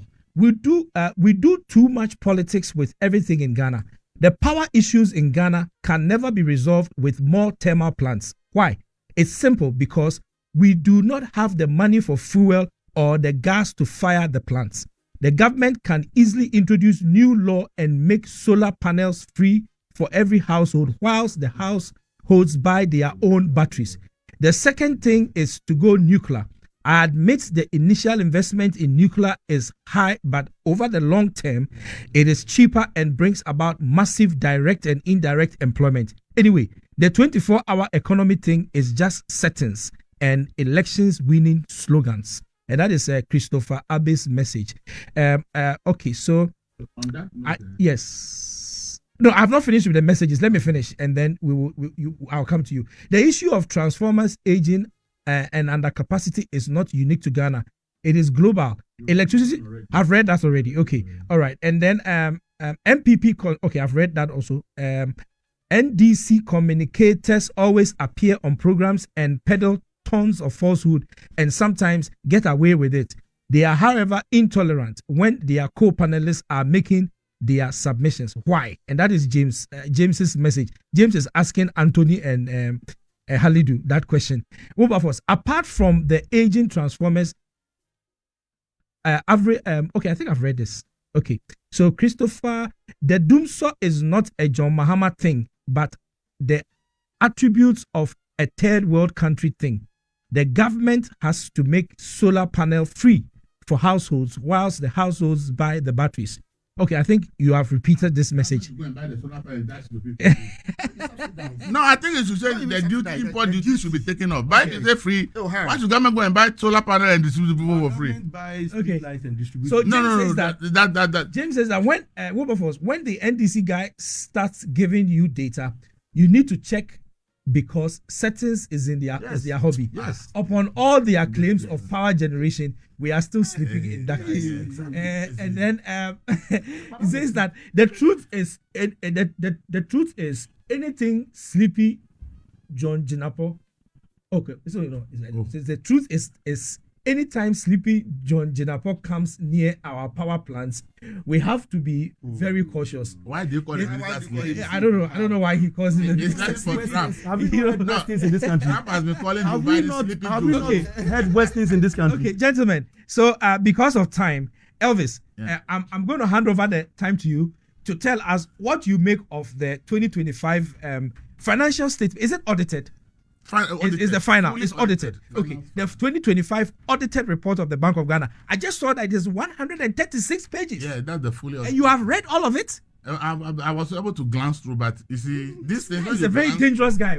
Some few things will click your mind, but later you take your time and do it one by one. and you get a lot more. Okay, give us your view of the report. Mindful of the time, and then I'll come to Dr. Donfe to also give but us let his me view. add that somebody talk about nuclear power. Yes. I think the process has been ongoing. So far, we have selected a country that we think should build it for us. If we are going to return to the capital market, I would advise President Mahama that he should not think about going for a loan only for campaign promises projects.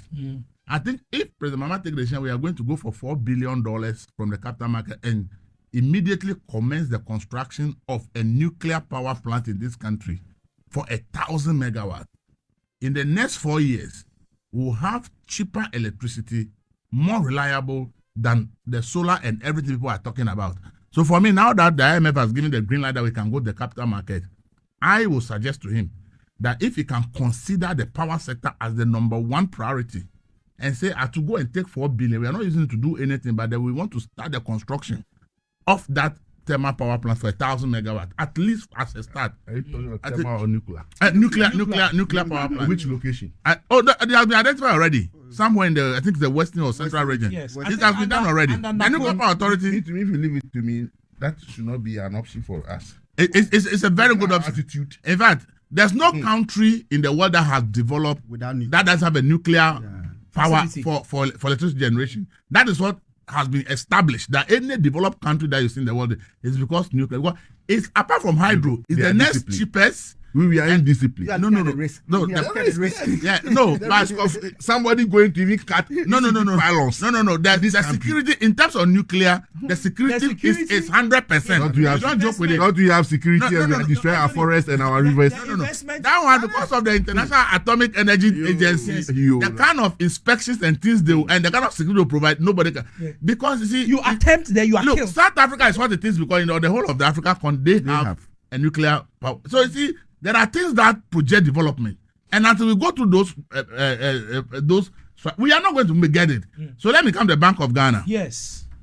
I think the Bank of Ghana, Almighty Bank of Ghana. yeah, they are financial. It makes interesting reading, and I think that from today, now they published it only yesterday, so from today and tomorrow we'll be able to read it and make more meaning out of it. But this is what I'll say. The BOG has made significant losses, and I believe they didn't run away from it. They have to prepare our minds that there will be losses for the policy measures they have undertaken. But if you read the report that has been published now, it's quite revealing, and we need to look at how this was done. If you look at it critically, it's telling us that they made 15.something billion in terms of net losses. But when you go into it deeper, you realize that they made more losses than that. But how did we come to 15.6? Because they told us the open market operations, which is they are spending more money to mop up excess liquidity from the system because they believe that there's too much money, there's not as inflation is high.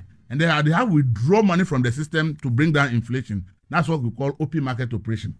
So they paid more to be able to let people give money to BOG to keep, so that the money doesn't flow in the system. So that's how they brought down inflation.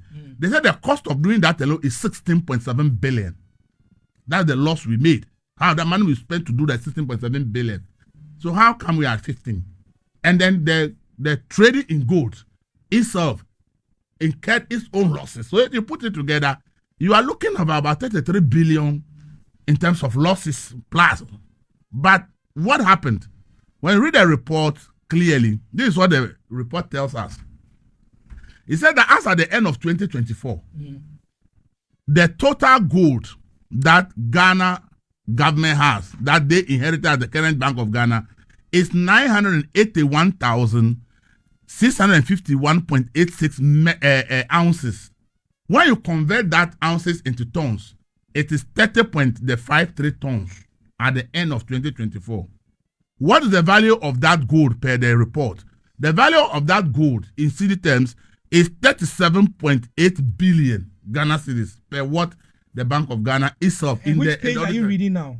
I don't have the You page. don't have The page is closed. I just copied the relevant pages that I need. Okay. Then what happened was that having seen the huge losses made, there must be something done to be able to close the loophole. What happened was that this gold that we are talking about, which is 30.53 tons, was purchased at a time, the year ended 2012, the price of gold was 2,600. 2,624.50 cents. That is the price of gold at the time, that 2024. So then the managers of the Bank of Ghana, realizing that this gold that has been purchased in 2023, 2024, and the cost, the price, indicative market price is 2,624, they can sell it because at the time they want to sell it, that is around November, gold was over 4,400. This is November 2025.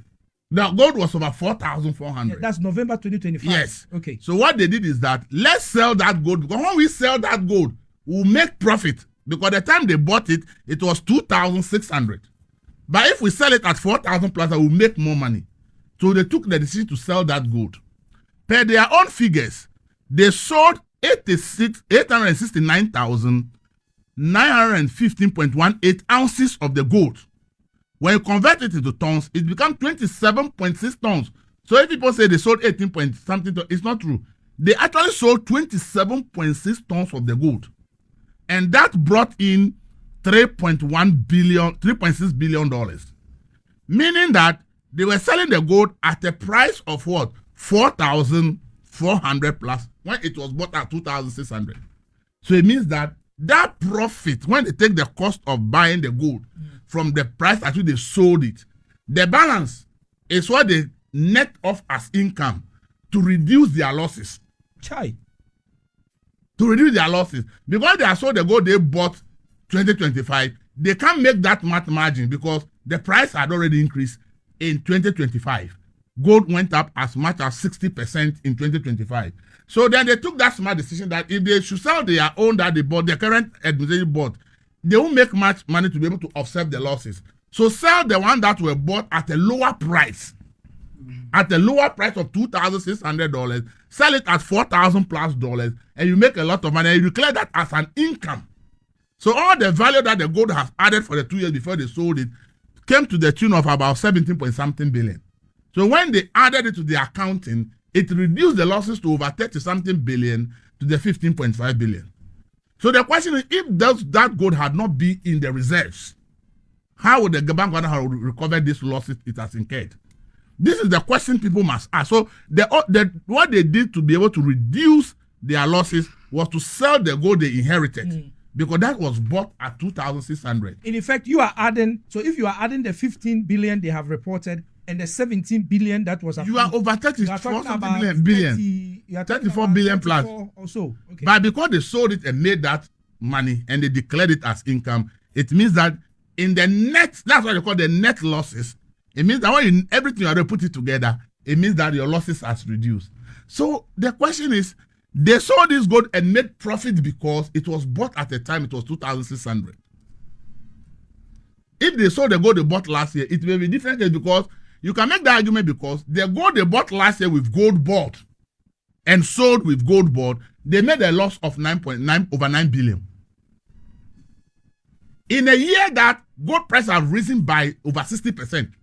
The question is, how do you sell gold in an era where gold prices have risen over 60% and you make losses of over 9 billion?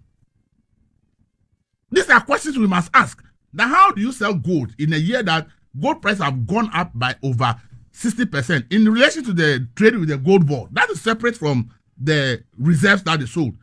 So there are two different things. The first one I told is about the reserves. But in their trading with the gold board, which is the small scale gold, that one they made a loss of 9 billion. Which is the year 2025. 2025 alone. But in the same 2025, gold prices went up by 60%. So if you want to ask yourself, how do you trade gold in an era where prices have gone up by 60% and you make a loss of 9 billion? It means that there are questions. We need to get the detailed accountability to know how the losses came about. Look, that year, look at how gold mining companies performed. Okay. Newmont made 7.1 billion in profit because of the rising gold prices in 2025. Gold Fields made 3.5 billion profit from 1.2 billion in 2024. Anglo Gold made 3.17 billion of profit from 1.05 billion in 2024. So all the gold companies, their profits surged because of rising gold prices. So why did we buy the same gold from small scale miners and we sold the gold and we made a loss of 9.7 billion, over 9 billion? Somebody would have to. This is a significant question we must ask because clearly all the data shows that if we traded gold last year, we must make profit. How come all others traded gold and made profit and our central bank and gold board traded gold and made a loss? Meanwhile, the same central bank sold the gold that has been bought in 2022, 2024, and because of the spike in price, has made huge profit and declared it as income, and which reduced its losses. So if you look at just the gold issue, you realize that a lot needs to be answered there. But the report actually did not explain how these losses in terms of the trading with the gold board was incurred. And I believe that the Ghanaians deserve to know. Okay? When gold for oil, 2 years, the total was about 3-point-something billion losses. No, 5.7. But what do you suspect? There What do you suspect to be perhaps the cause? was a call for investigation. I personally have of this opinion that commodity trading is a specialty. And I have held the opinion that I don't think that we have the people with the specialty to do commodity trading as is done on the international market. That is my opinion. I don't have any other opinion. And that I think that if we as a country, as a Ghana, want to do that, we should look for the experts to do it. Because I'm saying this because under the NDC one, boss under Iwada who decided also to trade oil. If you look at their financial statement at the end of the year, the trading aspect cost them huge losses. The trading of oil cost boss huge losses, and we are still struggling to pay because boss is 100% by government, so any losses is government to pay. Then gold for oil came in under NPP. At the end of the day, huge losses. But others traded oil in that year and also made profit. And now we have come to trade gold for reserves. And we are also reporting a gold for forex.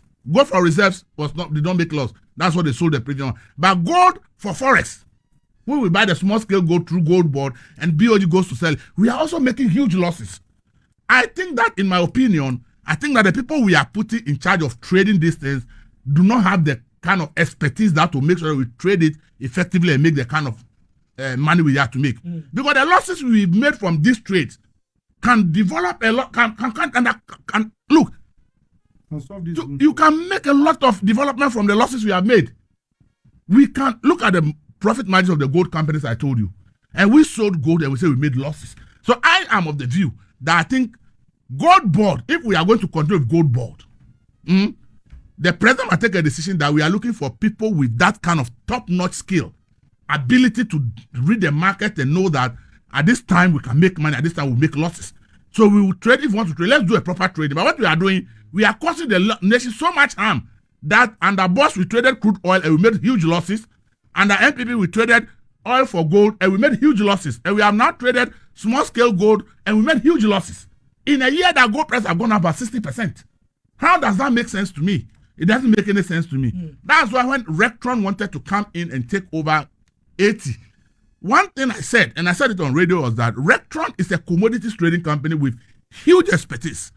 If we as a country wanted to really let 80 go, let's give it to Rectron. But in exchange that's part of the negotiation, we let them help us set up a proper commodity trading institution with their expertise so that now Ghana can trade a lot of its own resources. But that is not what we have done. The AT, we don't know the each future because the ministers had set up a committee. There was going to be a report.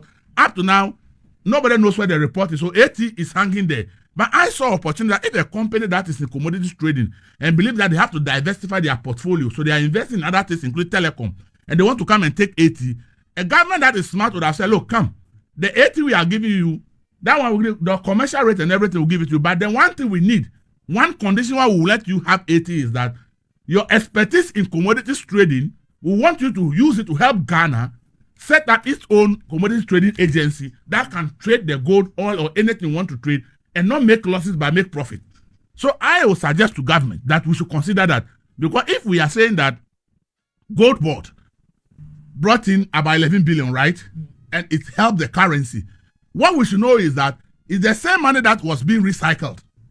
They use the money this month and buy the gold. They go and sell, come and change and use the same money to buy and gold. That's why they said their surplus was 900 million, though they said they brought in $11 billion in what? Forex. The point is that if we think that that has helped the currency, we have to continue to support the currency. We cannot afford this level of losses. When at the time there were no fluctuations, for the 1 calendar year, there's 60% increase in the price of the commodity, and we are declaring a loss in trading it with the international community. It makes no sense to me. No sense. Okay. So I think that somebody should be asking that question. Yes, I want you to use your last 3 or 4 minutes to touch on KPMG's role in this report, because I see that KPMG has presented an independent audit report. They are the auditors. Yes, so they are the auditors. They are the auditors of BOG. What was the conclusion of KPMG? Oh no, as I said, I've not read the full report, so I've not read. In fact, I didn't read KPMG's conclusion because what I've done is that I want to know the details of what really happened, not because normally their advice is not going to tell you that this and that, but I don't think that I've read about it. But see, as I said, if we say open market operation to mop up currency, see, the net effect is that you are taking money from the system, so people don't have money to buy. So today, if you are hearing traders and everybody complain that people are not buying, it's because we have decided we are mopping up money from the system. Because by the BOG's assessment, there's too much money in the system. Is that what they call mopping up excess liquidity? Yes. Okay. So if there's too much money in the system and chasing fewer goods, there will be inflation.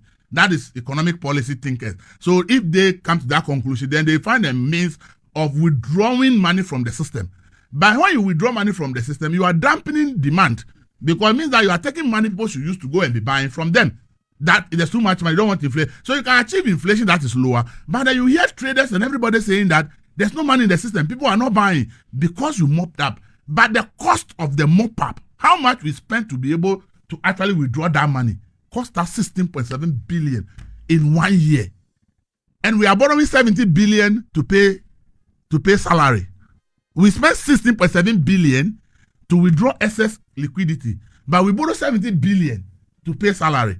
I've always said that we need to really, as a country, I've also said that if we have an independent committee of monetary policy experts, that will include all former governors, okay, and their deputies, that we are able to set up specific indicators for ourselves, that if the economy can grow and demand will not be damping too much, we need inflation at this point. We may need interest rate at this point. I think that we need some independent work to be done that will govern us. But when we leave it to the whims and caprices of who is in charge at the central bank to decide, what this governor has done, there's nothing wrong with it, because it's a tool available to every central bank, okay? And every economic policy has to call trade-off. You take one decision, you get a positive. On the other side, there will be negatives. You have to weigh both and decide which one you think is better for you. This current BOG governor and his managers and the board decided that they want to do an aggressive work. That is what they think will help the economy. They've done their work. That nobody can fault them, because that is what they have assessed and think that is what will work for the economy, right? But then if you are looking at the other side, the trade-off, the question is it worth it?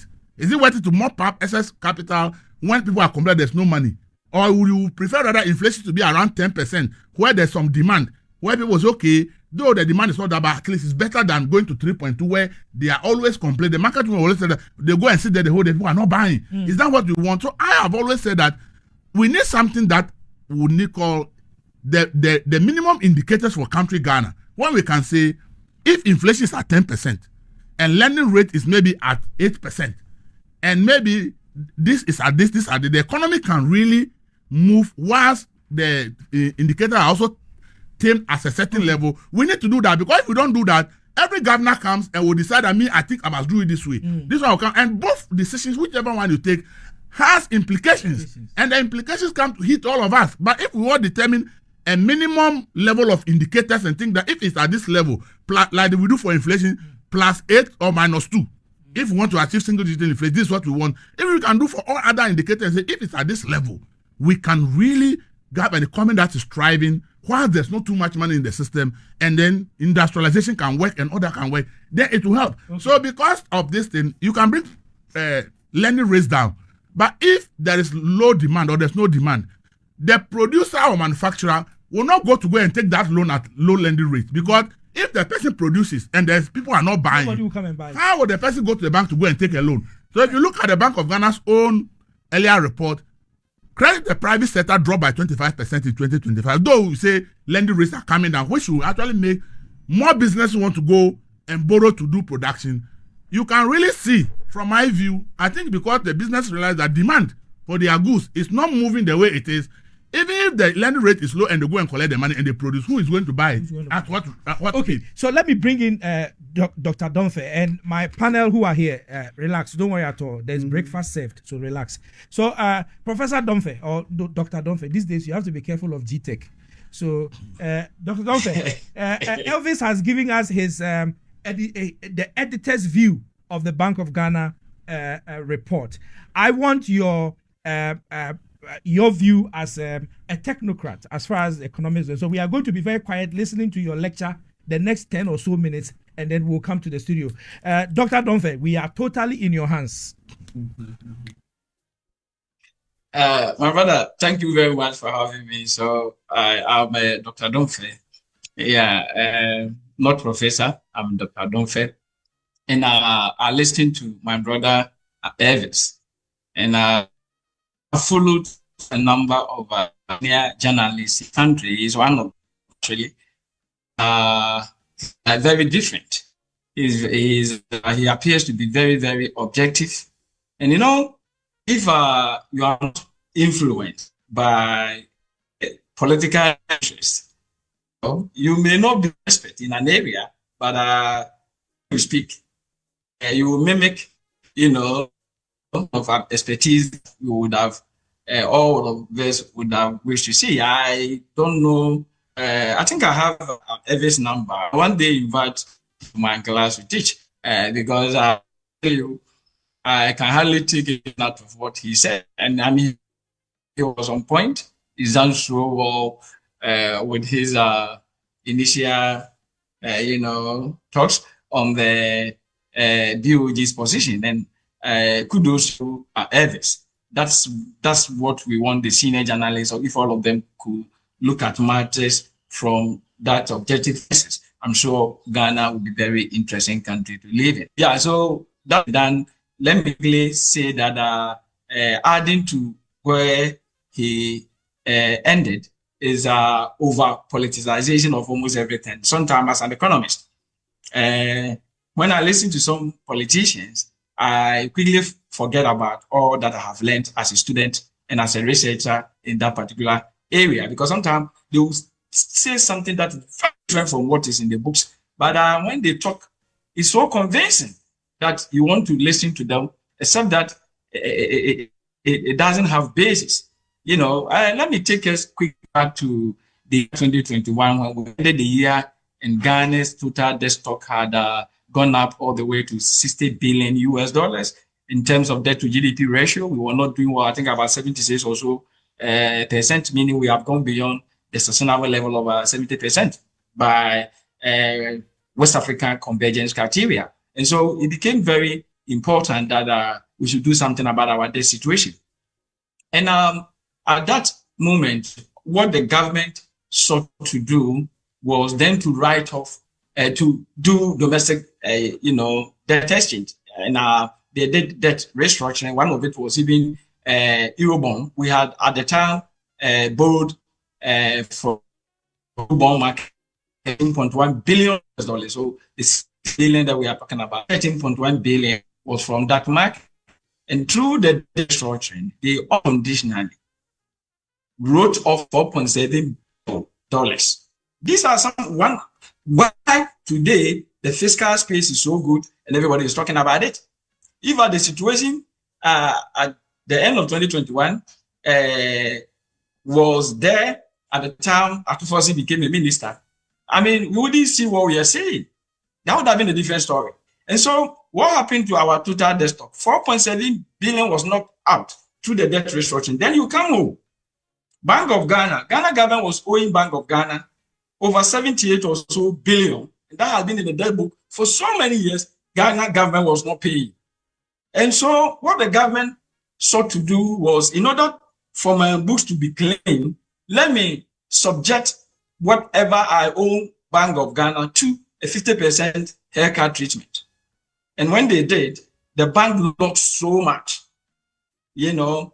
So when we say Bank of Ghana's total loss was 60.8 billion in the year, it was significantly because of domestic debt exchange and the debt restructuring all put together. That resulted about 40 billion of the so-called 60.8 billion. The remaining exchange rate losses was also key.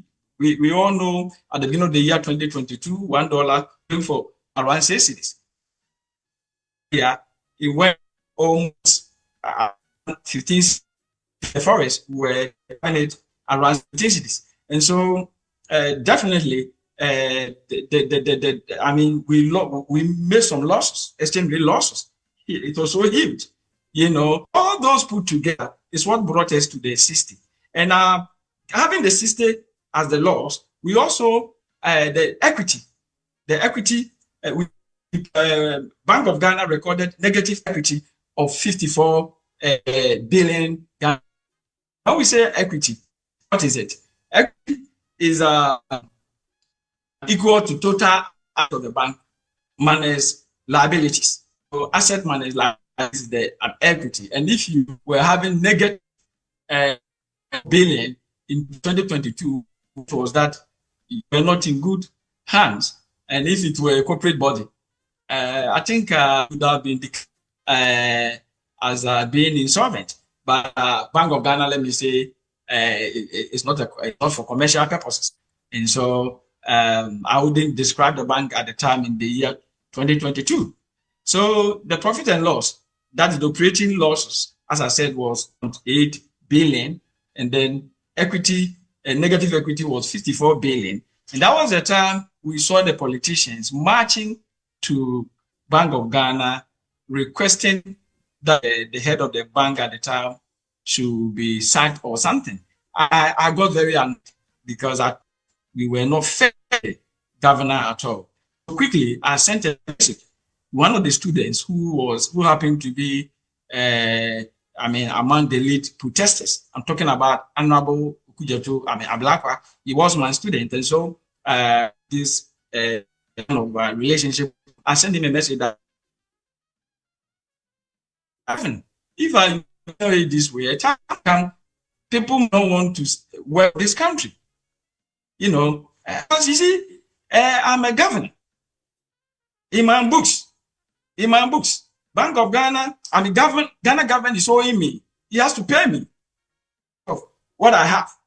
Then suddenly, the government decided to write off what they be paying me, and because of care so much, and then the opposition then thinks that I have something that was so bad and that I should. I think that was very unfortunate. That protest was very, very unfortunate. I'm saying this because the negative equity that I define as equity automatically is total asset minus liabilities. So the moment your liabilities are bigger than your assets, then it means that you have negative equity. It becomes positive when the assets is rather higher than the liabilities, and we would have all wished to see the latter, that being higher than the liabilities. And people talk so much about it. 24, the bank still could not do anything except to push negative equity to 58.6 billion. 24. And we heard leading members of the then opposition, now in government, describing that action, what they saw as a crime scene, and a whole lot of words that I thought were very unnecessary. Today, they have come to government. And sadly, I say sadly because our negative equity, per the report, had gone up to 93.8 billion. 93, up from the 54 that, or let me say the 58, the last 58 they describe as crime scene. It has gone to 93. So how are you going to describe it this time? Or are you going to march to ask the managers to leave? I have posted this on my Facebook wall, asking relevant questions, and that comes why I said that the discussion how Halidu started it. We have to be very careful not to politicize so many things. Seriously, Bank of Ghana is supposed to be an independent and so what they do is to make sure we see stabilization and in terms of inflation, prices don't go beyond the reach of the poor. That is the core mandate of the bank. And they have very good people who are very knowledgeable. And when it comes to the political influence, that's where the bank goes. And so today, the negative equity is 93.8 billion. The losses, they have said that it is 15.6 billion. But I don't even agree with them because if now, when the new government came to power, they have adopted a new accounting, let me say, we'll get it better. They have adopted a new formula, and but they don't seem to add what we call other comprehensive and income, OCIs. And if you look at their state, the OCI alone, $0.3 billion Ghana cedis. That's huge. But because of the new way of rendering, of course, you can't afford. This is they made it clear that this is where we are going. So last year, Dr. Gideon Boak was campaigning the new accounting formula they are using. But whatever it is, let me say that the OCI sometimes can also be positive. And so it isn't because they knew they were going to post this negative. That is why they changed. I don't think so. But that's how they pair what the accounting formula that they are using today. It means that the total debt, the loss, I should say, the loss is 15.8 billion, and then the negative, the equity is 93.8 billion. Let me quickly now come to ask why the 15. Why did we get where we are? Evans has a lot about some of them, but one that we don't have to leave it to go is the open market. Bank of Ghana is now. The government. When I say the government, I'm talking about executive. The influence is so huge, and so the bank independently is not operating independently. Why say that? Evans talked about the bank having a bank of inflation, experts meeting to get a bank so that we all know that this is the we should be working with the optimal bank for the country. I'm telling you, all those things are there. Bank of Ghana has done this, and the band is 8% of and inflation is 8. Sorry, the band is what 8 plus or minus 2 of 8, and so the band is to be minimum inflation we have to see should be 6%, and highest is supposed to be 10. That is the band. It's 8 plus or minus 2. All these are there with the bank.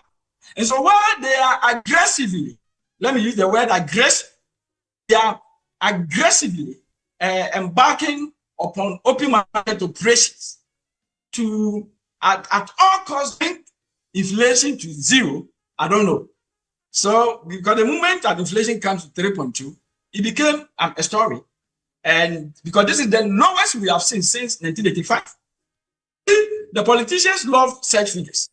To the politicians, it's not so much about what you eat. They get these figures, it becomes very good message for their communicators that President Mahamad's time we recorded the lowest admission since 1985. And it is true.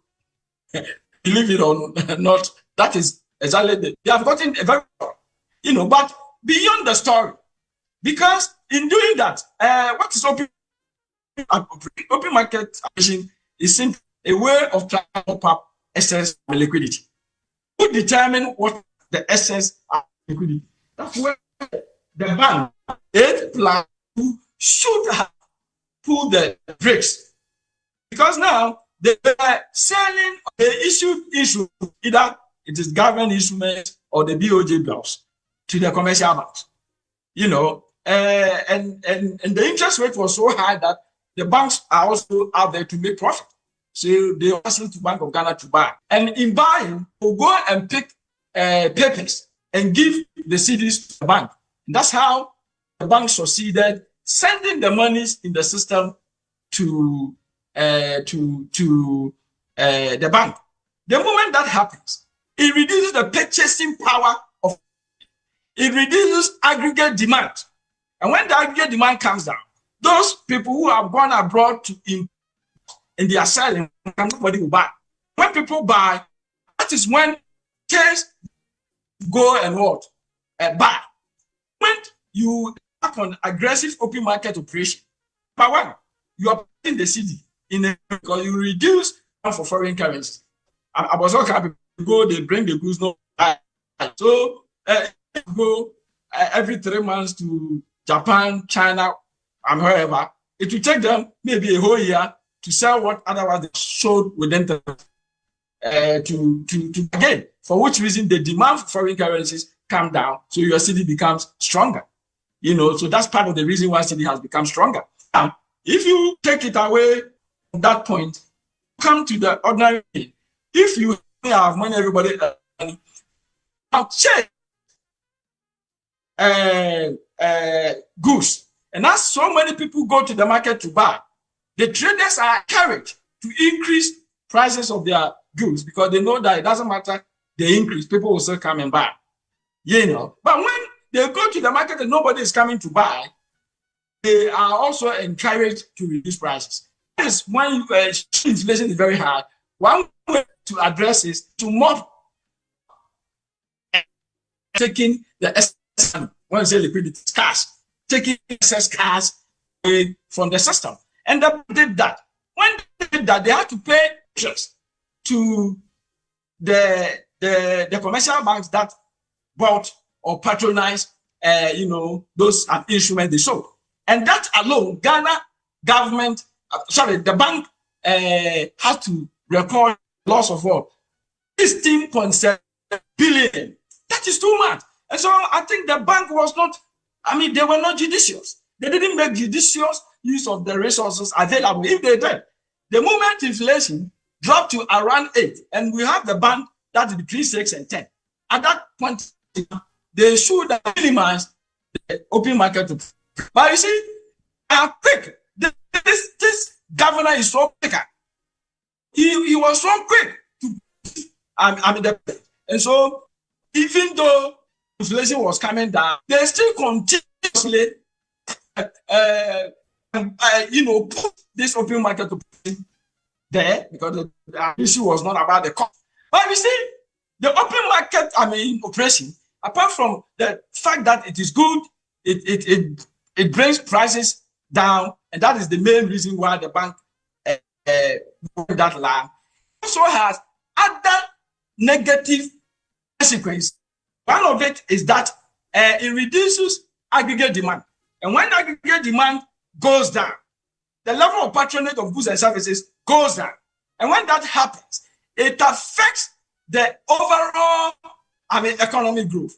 Today, you go to the north, go to voter rice crying. You go to Ashanti region, poultry farmers are crying because people are not buying their eggs.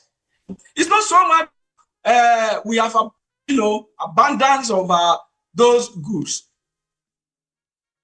In the system, they have taken almost all the out of the system, and when you do that, you're stifling the economic activities, and that affect job creation. Today we have some youth moving around. I have students I've taught over 15 years ago, and they are still working around work. And that's why some of them think that the best thing to do is to become a talk. Your government, especially if you're able to insult. One times you get positions, and it is getting worse. It is getting worse. You see, I don't know why the government was so happy making the good. Any decision you make, we have, it has its, adverse consequences. It doesn't matter how positive it is. And so we need to always create the balance. And the bank never did that at all. Again, let's quickly come here. Now they say they introduce a new policy where everything 1 week they're going to buy tons of gold. They show our gold lower prices, and they are not going to buy the gold at higher prices. Look at that. And my outfit, I'm a policy line. We've written to them. We want them to. We did RTR to them. An RTR to them and tell them to explain to us why they did that. Because the nation is going to lose around 100 to 1.2 billion. Because now total, reserves, gold reserves, stood at around 30 for at the end of September. And so at the end of December, it fell to 18.6 tons. It means you have sold so much. And now before they buy or before they move where they used to 38 where it, we would have spent at the current price, have spent extra 1.2 billion. And that's because of the nation. Look at how much 1.2 billion can construct so many roads. So you see, you can't create good books for your government at the expense of the welfare and the future of other Ghanaians. And so you see, this gold purchasing thing that they did alone also was 9 billion. Bank of Ghana, when we are looking at the total losses, one of it was gold purchasing. That was 9 billion. The 9 billion, 8.8 billion was from gold board alone. And I don't want to talk so much about that because Elvis did very good justice to that. 8.8 billion. So if that Bank of Ghana had not traded with gold board, that loss wouldn't have been there. And before gold board, before Bank of Ghana with their share statement, gold board, they had a profit, but also supposed to be their profit. Bank of Ghana's loss. Okay. Related to people. So listen. Okay. And it's so bad. It's so bad. So please, politicians, we beg you. When inflation is zero, people cannot get employment. When inflation is zero. And hello. Dr. Dunford, there's a little bit of yes, you are here. There's just a little bit of breaks with the internet connection, but you are here. You've been on for the last 20 minutes, so you are on. My video has stopped. Okay. Yes, okay. You are still on. Is just an interaction. Just wrap up for me in the next 2 minutes. Yes, please. So to say that the gold board, if the bank trading with gold board is posing 8.8 billion. Then these are the questions to ask ourselves, because when we talk about gold, it wasn't only gold, it was the bank did it with so many other entities. Eventually, the total loss was 9 billion. 8.8 billion was coming from gold board alone. That was so much. So much. We need to look at that going forward. We need to look at that. What do I say more? 2024. The open market and operation, yes, we spent around 8 billion. So it's not only this year that we are doing that. And so 2024, the then government did that to also mop up the liquidity. And I can say that 2024, we didn't do that well with inflation. We didn't meet our targets as a country. And kept on moving up and down around 23. So you drop to about 20, goes to 20. That was what happened. And so what it was that the 8 billion that the resource wasn't that. At this time around, the 16.7 has brought it S to 3.2, and the 3.2 is below the minimum band over 6. So the question that we are asking is that why are we not using the 8 plus minus 2 plus 2 of 8 band? Why are we not respecting it? So that if the governor had respected it, he wouldn't have spent 16.7 billion, maybe about a little more than what we spent 2024 would have been better. But 2025, we have spent so much just to make sure everybody gets out to hear that you have recorded the lowest inflation since 1985. And so what? That lower is not giving us the comfort that we need. And so there's no money in the system. The bank has taken away everything in the system. And because that, maize farm crying, nobody's buying their maize. Brothers are crying. Is it what? And then they will come tell us that they are crying because we have excess commodities in the market. That is not true. If you go back and check the previous years, you will see that there were some years that as a country we did better in terms of maize production and all the others. But we didn't experience what we are going through because we have monies in the pockets of the people. And so what they are doing, yes, the books will be very beautiful. No doubt about that. And today, at our book, the macro indicators, we have the best about that. But behind it, what I think is not. And that is why the bank should be very independent. Like the majority stand, that the bank has a report. It hasn't come out yet for people to see before we go here. And majority has already come out to defend what they have done. That they did that to reduce inflation. Have you also told yourself much the reduction inflation is also 10 patronage goods and services in the market? Have you asked yourself that question? The right thing about tax is politics. And I will end with Halidu's fantastic statement that we should try to politicize. If we go that tangent, we always have problems. So last question is those people who march to the bank when we post negative equity of 54 billion. Today that it has 3 billion. Are you going there? You not go there. So let us be very careful. And we should also allow to pray. It looks as if every day, the bank is being told what to do from the executives. And that is not how things should be working.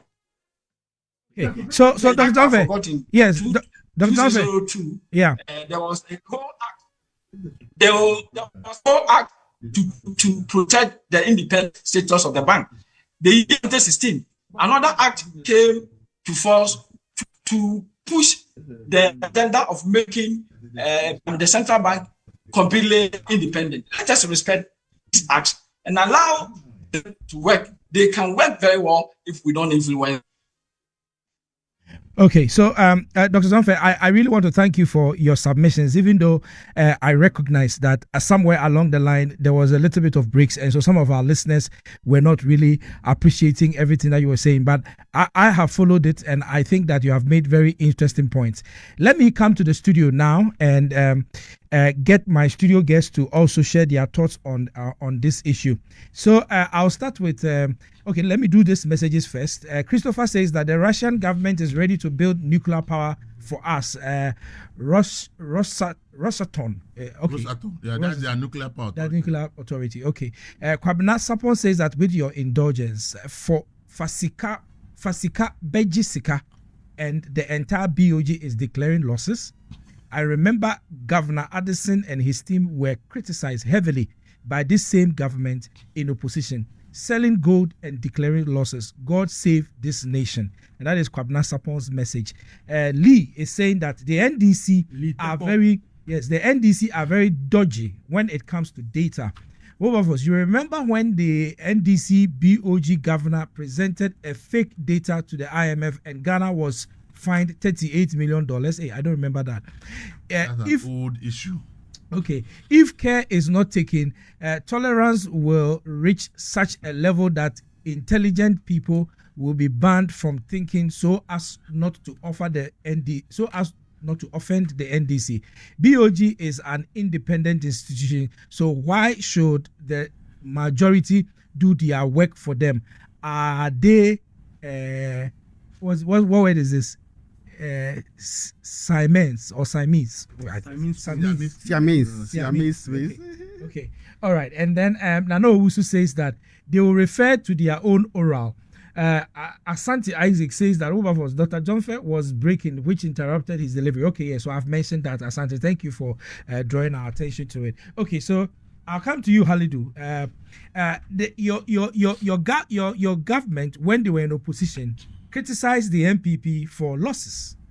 They said that the losses were unpardonable. The NDC has come to power. They have made losses. The numbers, from what they're even telling us, is higher than what the MPP made.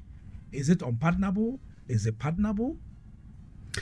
Thank you, Wilberforce. And on the issue of the losses, when you look at the figures, under MPP, we lost about 61.3 billion Ghana cedis in 2022. No, there's no loss like that. Loss as in how? What? Which loss are you talking about? Bank of Ghana. BOG? Yeah, BOG, 61. And that was the year, that was the year our inflation went to about 54%. That was the year. You are talking about DDEP writing off Bank of Ghana debt that has been there for decades, not debt accumulated in 1 year. Yeah, but they reported 61 billion. Yeah, but he's giving very well. Very well. Okay, very well. Very well. Not very well. 1 year. You can read the following year debt. Annual debt are different from that accumulated. Already existing accumulated debt that has been. That's what I want to say. Okay, granted. Yes, granted. Under the NDC regime, we have, according to the financial reports, the money that had been lost through these are operational losses. And I'll give you a breakdown, where all these losses happened. It's about 15.6 billion Ghana cedis. And the good thing is, there was a positive net equity. So when we took over in 2024, the net equity was about 61.3 billion, which I believe you are aware. Yeah, I'm aware. Then now it rose to 96.3 billion Ghana cedis from 2024 to 2025. Yeah. So meaning there's a positive net equity. How? The total net equity of Bank of Ghana is negative 93 billion. So where's the positive? The total net equity from the report. Because the NDC incurred 35 billion in addition to the 58, so it's now 93 billion negative equity for Bank of Ghana. So there's no positive. Very well granted. And I want us to look at the mandate. Let's take the act of the BOG. When you take the act of the BOG, the Act 612 2022, which was amended somewhere in 2016 and also amended in that was 2025 rather. So we now have the amended, which is Act 115. And they also operate under the Public Financial Management Act, Act 921. When you look at the core mandate of the Bank of Ghana, one is for the maintenance of price stability. The second one is ensuring financial system stability. The third one is management of forex reserves. And the fourth one is to support economic stability. So these are the four main mandates. And when you go to Section 3 of the amended Act, the Section 3 provides that, let me open the Act. Just a second, let me open the Act. So what you were talking about, if you look at the Bank of Ghana report, it says that Bank of Ghana and its subsidiaries recorded a negative equity of 93.82 billion Ghana cedis in as at the end of 31st December 2025, as against 2024 58.62 billion Ghana cedis. Yes, so when you compare the figures, compare the figures. So when you look at Section 3 of the Act, it states that the primary objective of the Bank of Ghana is to maintain stability in the general level of prices. So basically, when you look at Bank of Ghana, is to ensure what price stability. When you look at their operations, also when it comes to foreign reserves and economic stability. And when you look at the economy, the current economy, I mean, the way we are enjoying the current economy or the state of the current economy, it clearly tells us that these objectives or this core mandate of the Bank of Ghana have been met. And it comes with some cost.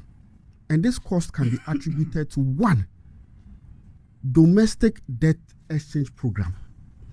Under the NPP regime, we all heard and we all saw that they printed some currency. I mean, when they printed some cedis, about 41 billion to cushion the economy after they had mismanaged the economy.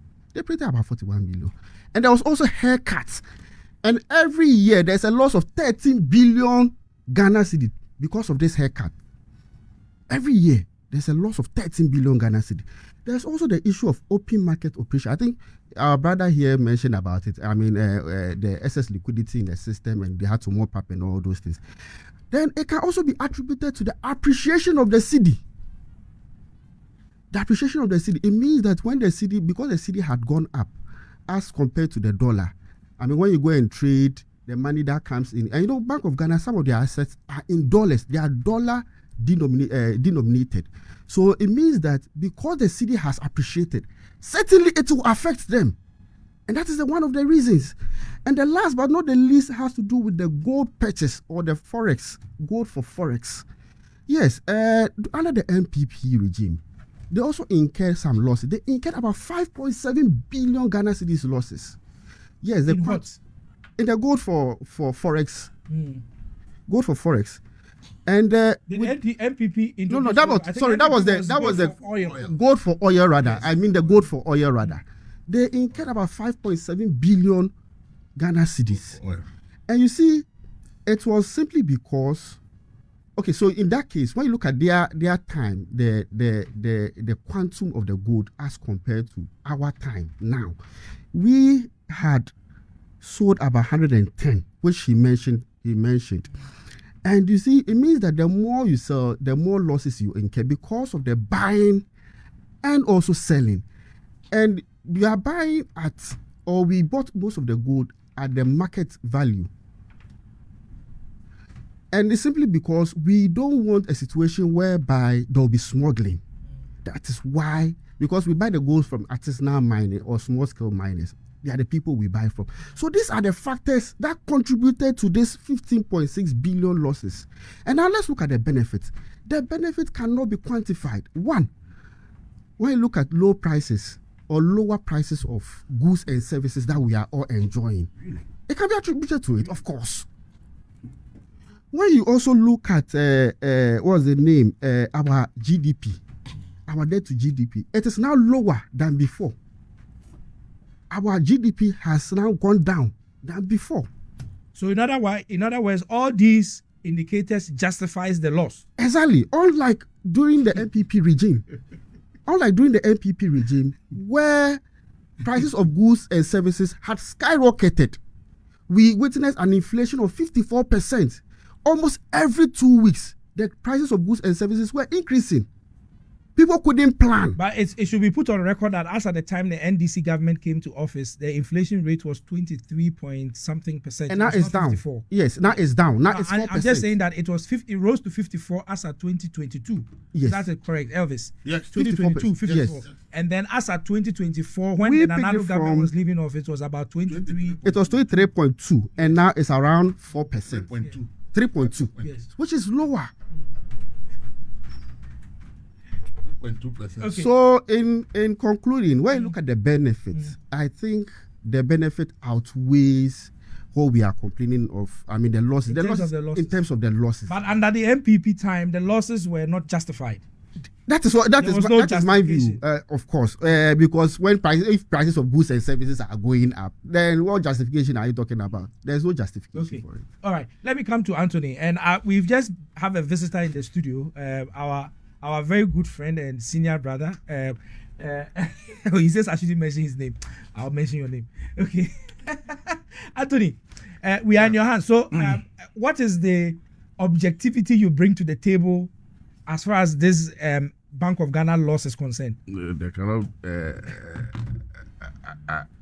I don't know how objective I could be, but You have been very objective. So far. I just want to clear something. An erroneous impression created by Ross.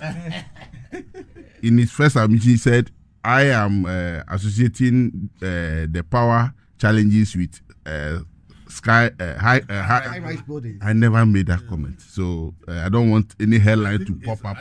So he mentioned that if you like, we should look at this area, just this cantonment area, and that. And I made it.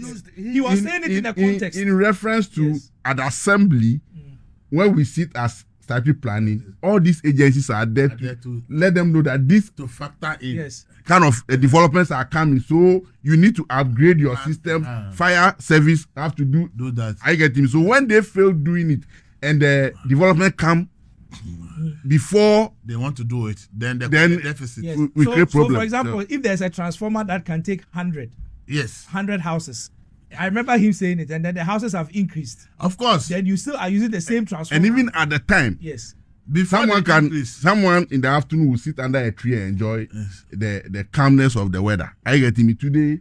How many trees? So in a high-rise building, there's no tree. The person will have to be on air conditioning at that time. So the demands. Elevators, Uh-huh. elevators and all. So they are all factors. these are things that you need to look at when you are.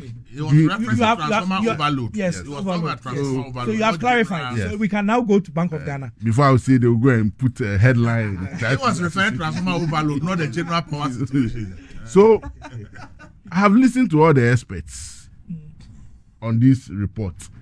Yesterday night I listened to Dr. Etu Ahini, one of the best consultants in banking, and one Dr. Agboyo. Dr. Agboyo. All of them are letting us know that what Bank of Ghana have done, they've not done any wrong to the country. No, really. All they've done is to make sure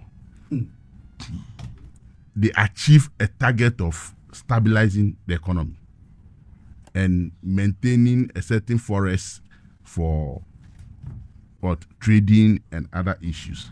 So with the commercial banks where they will talk about loss, where their clients will be rushing to withdraw their cash and it will create a problem. For the central bank, its core mandate is what it is achieving. And for that matter, there is no panic, there is no cause for alarm. But all they need to do is to make sure the reflection of these things on industry, commerce, and other international trading must come to the fore. Let's not forget that we are under an IMF program. And what is the core mandate of this IMF pact that we have signed is to make sure fiscal discipline is attained. And are we not there? Are we not have fiscal discipline to make our books look good and make sure we are able to get back to the capital market, international market, to go on our buoyant borrowing spree? Are you getting me? So for me, all we need to do as a country is to make sure we monitor the indicators, we monitor the impact it is giving us. Yes, there are areas that positively things are going well. There are areas that people are also not having it fairly impactful. So with all the economic jargons that are being thrown at us, at the end of the day, you never said, Correct. what man go chop is more important. Politics. Are you getting me? So when the Bank of Ghana, with all their expertise, puts the disciplinary measures with the finance ministry, putting in all the measures to make sure things are stable, the releases that goes to the sectors for expedite action matters. And that is where I'm looking at as a political actor. Because at the end of the day, when we hold the books, we please the international partners, we do all these things, the polls will not reflect how you please the international partners. the polls will always reflect how good and prudent you were in giving water to the people, making sure Electricity. power is at the lowest consumer level to the highest consumer level, because the household need power. That small woman in that corner doing ice water need that power to be able to sell pure water to give food to his or her children. Are you getting me? The highest man is also looking at that power to be able to do what? Get production done. The middle level is also looking at that power to get his tailoring or his fashion shop and beautician shop going. Are you getting me? This is where I come in. When these things are not there, how do I go to that market and tell the people, look up to me, look up to my party? We have been prudent. Are you getting me? So we are all monitoring. We all want discipline to be done, proper resetting to be done to put the economy on a certain pedestal. But at the end of the day, the market must look good. That is where I come in. So if the market is looking good in the numbers, Which is not even the but it is in terms of the impact, is not looking good. What do you say about that? Because from all indications and from the conversation we are having today, it would appear that the books may be looking good, but the impact practically is not and being the felt. impact on the ground might not be as good as you may want it. it is impactful, but maybe the rate. the rate at which we are expecting it, we are not getting it because of other factors that will come. Because when you come to some areas of trading today, there's a reduction in some goods in the market, rice, oil, and other things. But there are other components that are also not meeting. So the woman that is doing wachi is getting oil and rice at a certain level, but fish and other staples are also not meeting his demand. So he or she will also be balancing. The there's kinky still some- seller is having a reduction in maize supply. But you getting me? But up to these days, many kinky sellers are not using charcoal. They are not using firewood. They are using gas. Using gas. Are you getting me? So all these components, when they don't balance, at the end of the day, people will not see the impact, or people will not feel the kind of impact they want to feel. Therefore, you and I going to buy that wachi. Maybe I have 100 Ghana cedis that I want to buy a certain. These days, I can't even afford wachi, certain so I'll stop quantity. eating wachi. Certain quantity. I'm not getting. They are not getting I get it. So I will You complain. didn't hear what I said. I said these days, I can't even afford You are wachi, so I'll stop buying. Uber for you can afford it. you didn't receive us. Not my- Uber for the truth is that the watch woman will tell that watching the price has gone down. But to tell that fish rather is going up. Uh-huh. And other things that is used to prepare the stew and everything. So if it doesn't balance it, it will be at a loss. No, Loss. the rice might not be that expensive. Uh-huh. That's the So, problem. all this come to play when it comes to the political field. So yes, you have good managers, good economic gurus sit and look at how we can be fiscally disciplined to make sure our books don't skyrocket, our inflation figures are maintained. There's an advisory board committee. What was the name? The There's an advisory. fiscal finance advisory, The one that has Ishmael Yancy and co. yes. Economic advisory team. The economic They advisory advise the team. president. Okay. Uh-huh. But the Bank of Ghana is the That board. is that's the board and the fiscal. I see that Dr. Johnson Esiama is the chairman of the board, Yeah, as the governor. Of course, He's the chairman. Yeah, the governor is always the chairman of the board. and then the two deputies are members. There is Thomas Nyako Ampem, Deputy Isaac Finance Adongo, Minister. He represents the finance yes, ministry. Fritz, Augustine, Kugel, Nana Equia, Gokel. Ayevo is Gokel. Okay. And then Emmanuel Equia, Bully, Evelyn Chester. Okay, some name.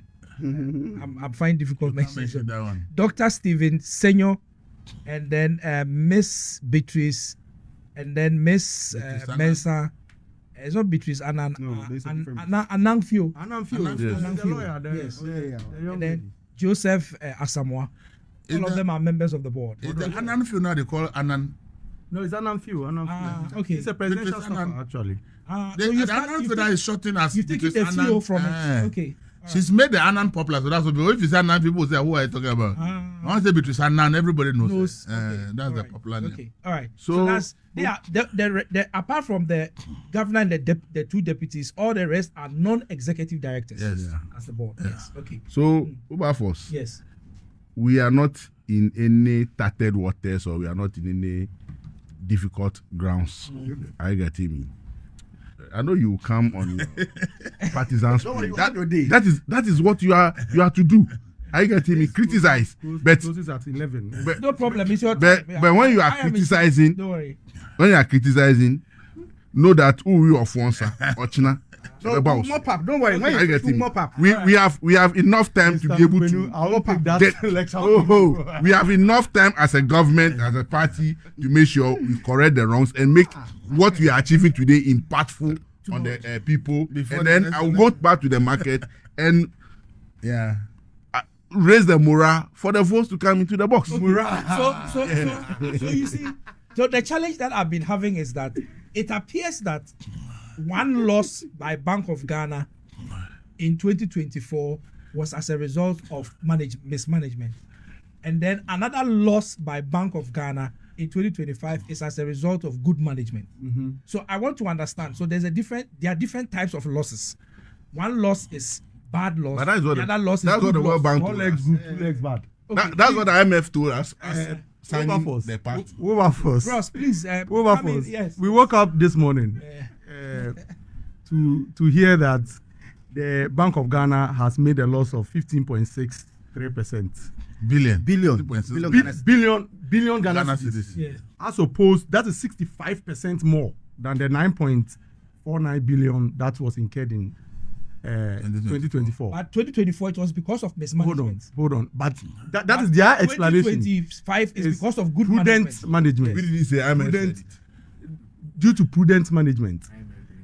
Wilberforce, my grandmother in the village You are not part of the show. will find it very difficult to accept this lecture. That when you have increased a debt by 65% margin, that is prudent economic management.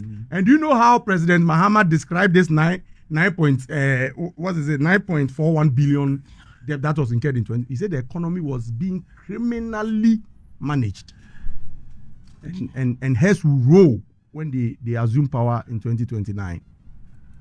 Wilberforce, it is very sad, and I feel very sad as a Ghanaian sitting here, hearing my very good brother telling us that all the indicators are good in spite of this debt. All the indicators are good.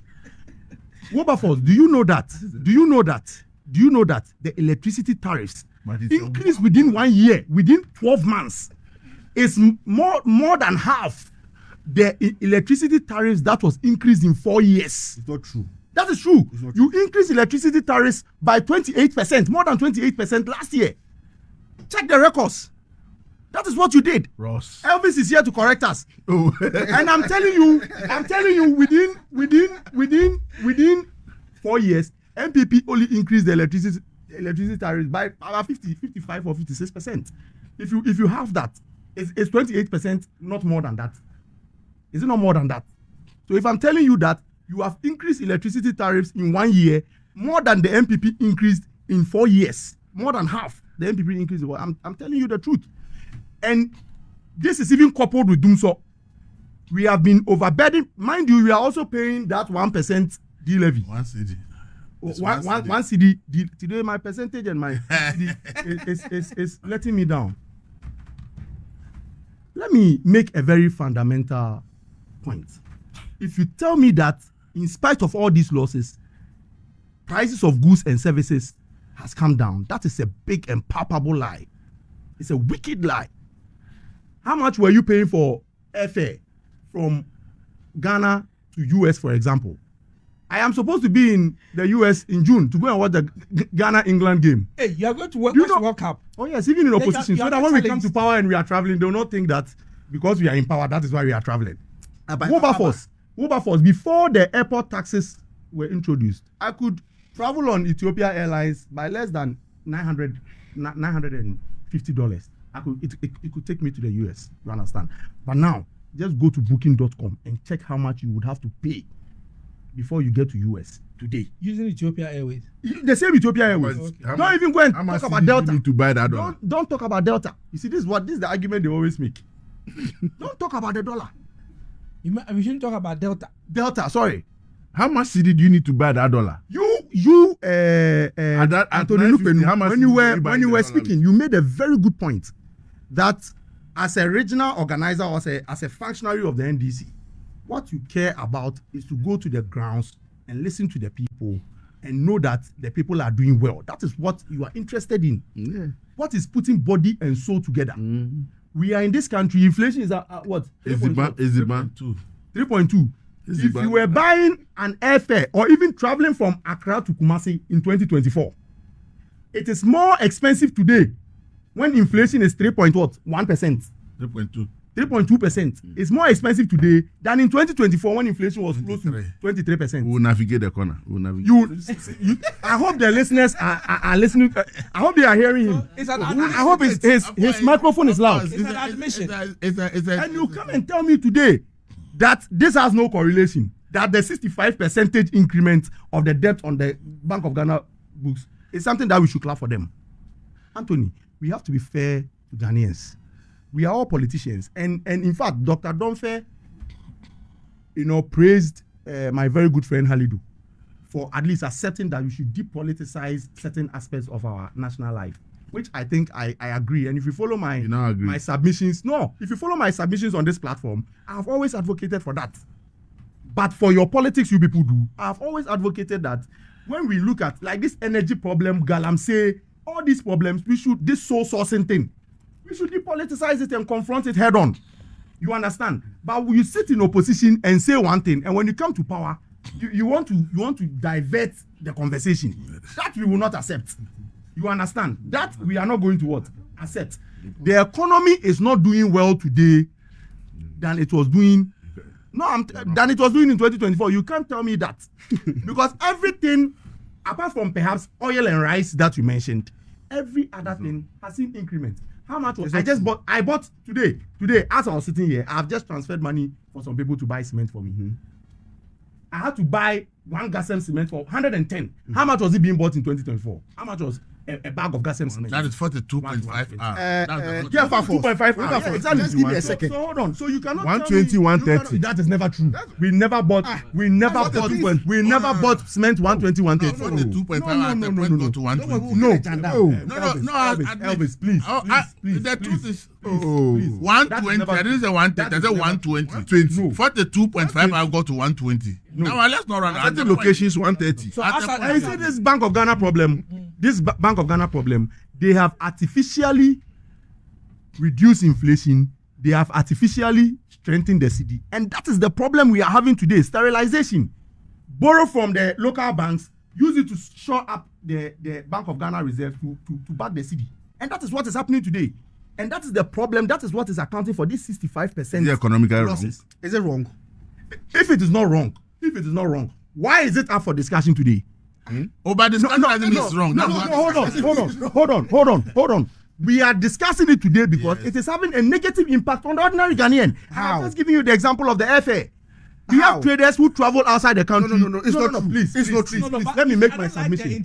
Let me make my submission. He is correct. They are 2.5. They are both making the same. And I'm alone. They are both making the same. We are not making the same. Elvis, we are not making the same. It is. And I must commend you. You made a very fantastic presentation. You made a very fantastic presentation on this Bank of Ghana losses. And let's stick to that. You can never convince me, neither can you convince any ordinary person walking on the Ghanaian street that a loss of 65% will bring economic relief to people than a loss of what? 9.4 billion. You can't convince me. It is not possible. It does not sound economically, right. So this is what we are telling our people. Please, if you mean well for the ordinary Ghanaian. I see that our time has gone past 11, but if you mean well, taking an extra 5 minutes because of Ross. So exactly. If you mean well for the ordinary Ghanaian, I think it is a safe time to come back to the people and apologize to them. That some of the things, I'm telling you, President Mahama mentioned that when the loss of 9.41 billion was recorded, he said the economy was being criminally managed. Today, it is what? 15.63 billion. That is what I'm saying. Don't forget your flag bearer said it is warp knowledge to assume that when the fundamentals are weak. And the last thing, please. The last thing it is warp knowledge. If warp knowledge to be using 15 point something billion. The last thing I'll say. Remember the 214 million. We have a bit of time. You have Go ahead. Do you remember the 214 million losses of Gold Board when we were making noise on it? It has increased to like almost 800 million. If you look at it, was transferred to the books of Bank of Ghana. Bank of Ghana. Yeah, that is what is creating the problem. And now there is an in-house war between Gold Board and Bank of Ghana. Hey, Gold Board, I'm telling you, Gold Board is saying that. I'm not assuming. I mean, that's the reality. That 214 million, where does it sit? Is it not on Bank of Ghana books? Bank of Ghana is telling you that we cannot keep these debts on our books. Now, Bank of Ghana has put it there that it's 9 billion, and they have taken it upon themselves. But going forward, the minority in Parliament will be having press conference next week. For that one is expected. It will be, of course, it should be expected. What do you expect? This is a responsible democracy. You should expect them to come and respond. And you see, let me say the last thing. But why did the majority side in Parliament host the press conference? That was what I was going to say. You've taken it from my mouth.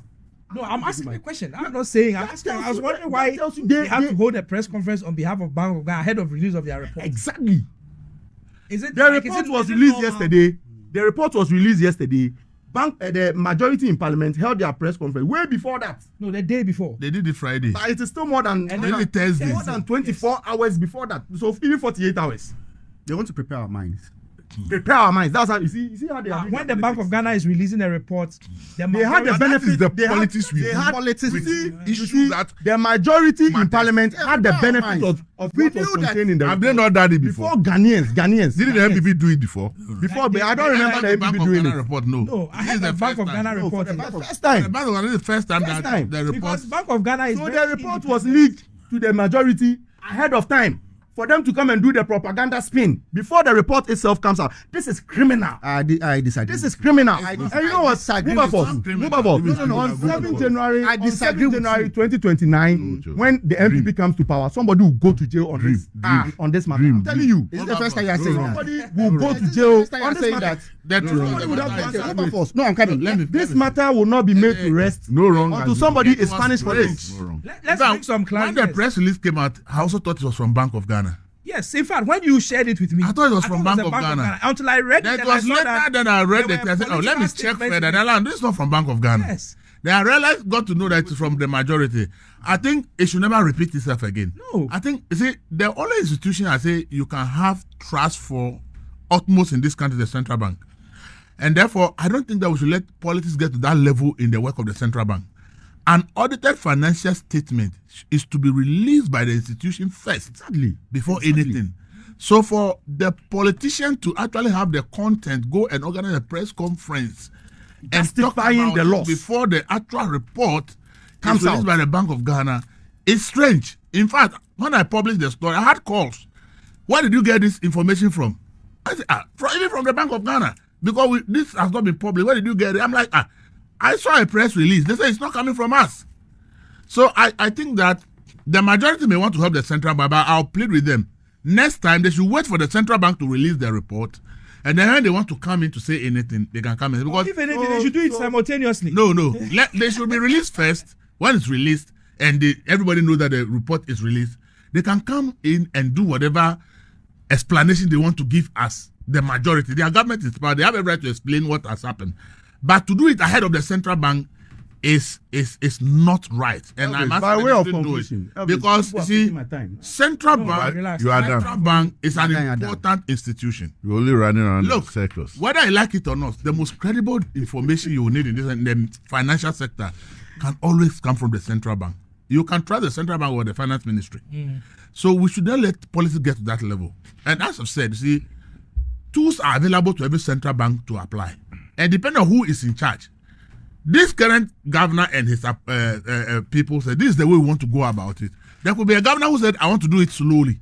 There's a governor that can do it more faster than this one, and the losses will be higher. But as we have said, every economic policy has a trade-off.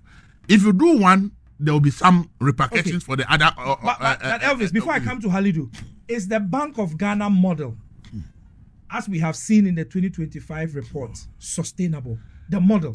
Is it sustainable for another 3 years? So you say 2026, 2027, 2028, the same to model. continue, no, it will not be sustainable because, say, we are a broke country and we are now running to the capital market to go and borrow. So you cannot continue this kind of thing. I think that they said it clear that this is a stabilization measure. And from now on, things, they believe that what they've achieved now, they can manage it on a scale that it will not deteriorate too badly. That is the view of the central bank, that they're able to bring it to these levels.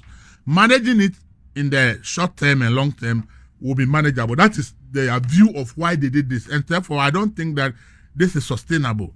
But I don't want a situation where we should be doing policy. And the most ridiculous thing that happened in this country is when the previous central bank and the NPP made the losses. And the majority today who is defending the BOG march the BOG asking that the governor should resign. When the previous government announced the losses, the people today who are defending the current BOG were the same people who marched the BOG and said that the governor must resign. Why? Because of losses. So if you march that somebody must resign because of losses, will you now march to the central bank and ask that they should resign? So now you are defending. So see, this is where the politics come in.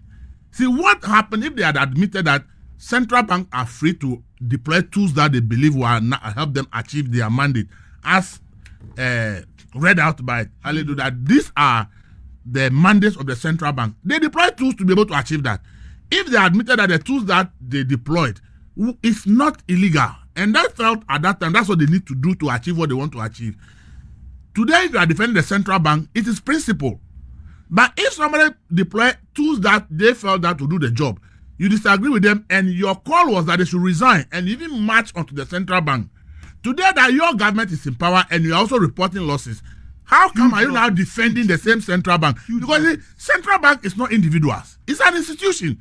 That's why when the government changed, the people who are still there, you only change the governor and the deputies. The technocrats are all still there working. So if you are dealing with institutions like central bank, let's take the politics out. The march to the central bank is needless, just as it is needless today. And I will caution that the NPP should never do a thing like that. They can criticize and say that they disagree with the models that the central bank, but I don't expect any NPP person to say, let's also demand the resignation of the governor, or let's work to the central bank. They should never do it, because the NDC, now the X are on their faces. The X are on their faces now. The majority who is now defending the central, BOG, X is on their faces, because if you compare what they are doing now to what they did under NPP, they cannot explain it, and they can't justify their actions demanding for resignation one governor and his deputies because there was a loss, and now you are defending another governor and his deputies when there is a loss. What is the principle? And this is what you have to take away when central banks should have politics out of it, and then let the systems work. If you have any, as I said, I sit here, I know that gold for oil, people are in oral and are being interrogated that why did they make loss under gold for oil. They should come and explain, or they should face court. The losses under gold for forex, would the same government also run people to court now to go and explain how the losses have happened? Maybe to take another government to do that. Why should they take another government? Why should they? It's losses, the same losses. One deployed gold for oil. There were losses. You are holding people before court. The former CEO of Bost is facing a court because of what? Because of gold for oil. He's facing interrogation because of gold for oil losses. So if we are investigating that, would they also investigate gold for forest losses that is 9 billion now? Because the gold for oil losses put together, including the cargo that came under the central government last year, is 5.4 billion. Now gold for forest in 1 year is 9 billion. Almost twice.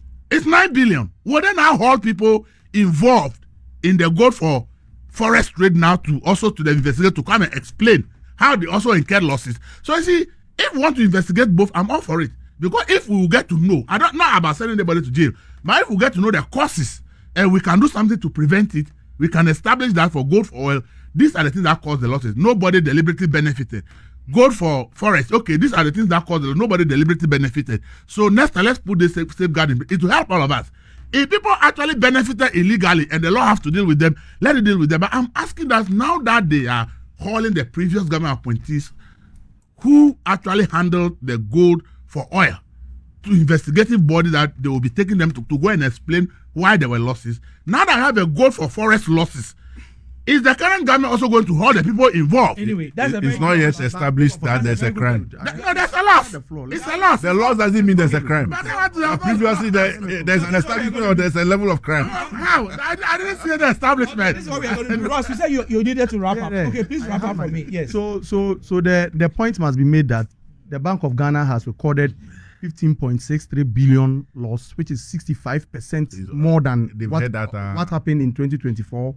Electricity prices has skyrocketed by 28% in 1 year.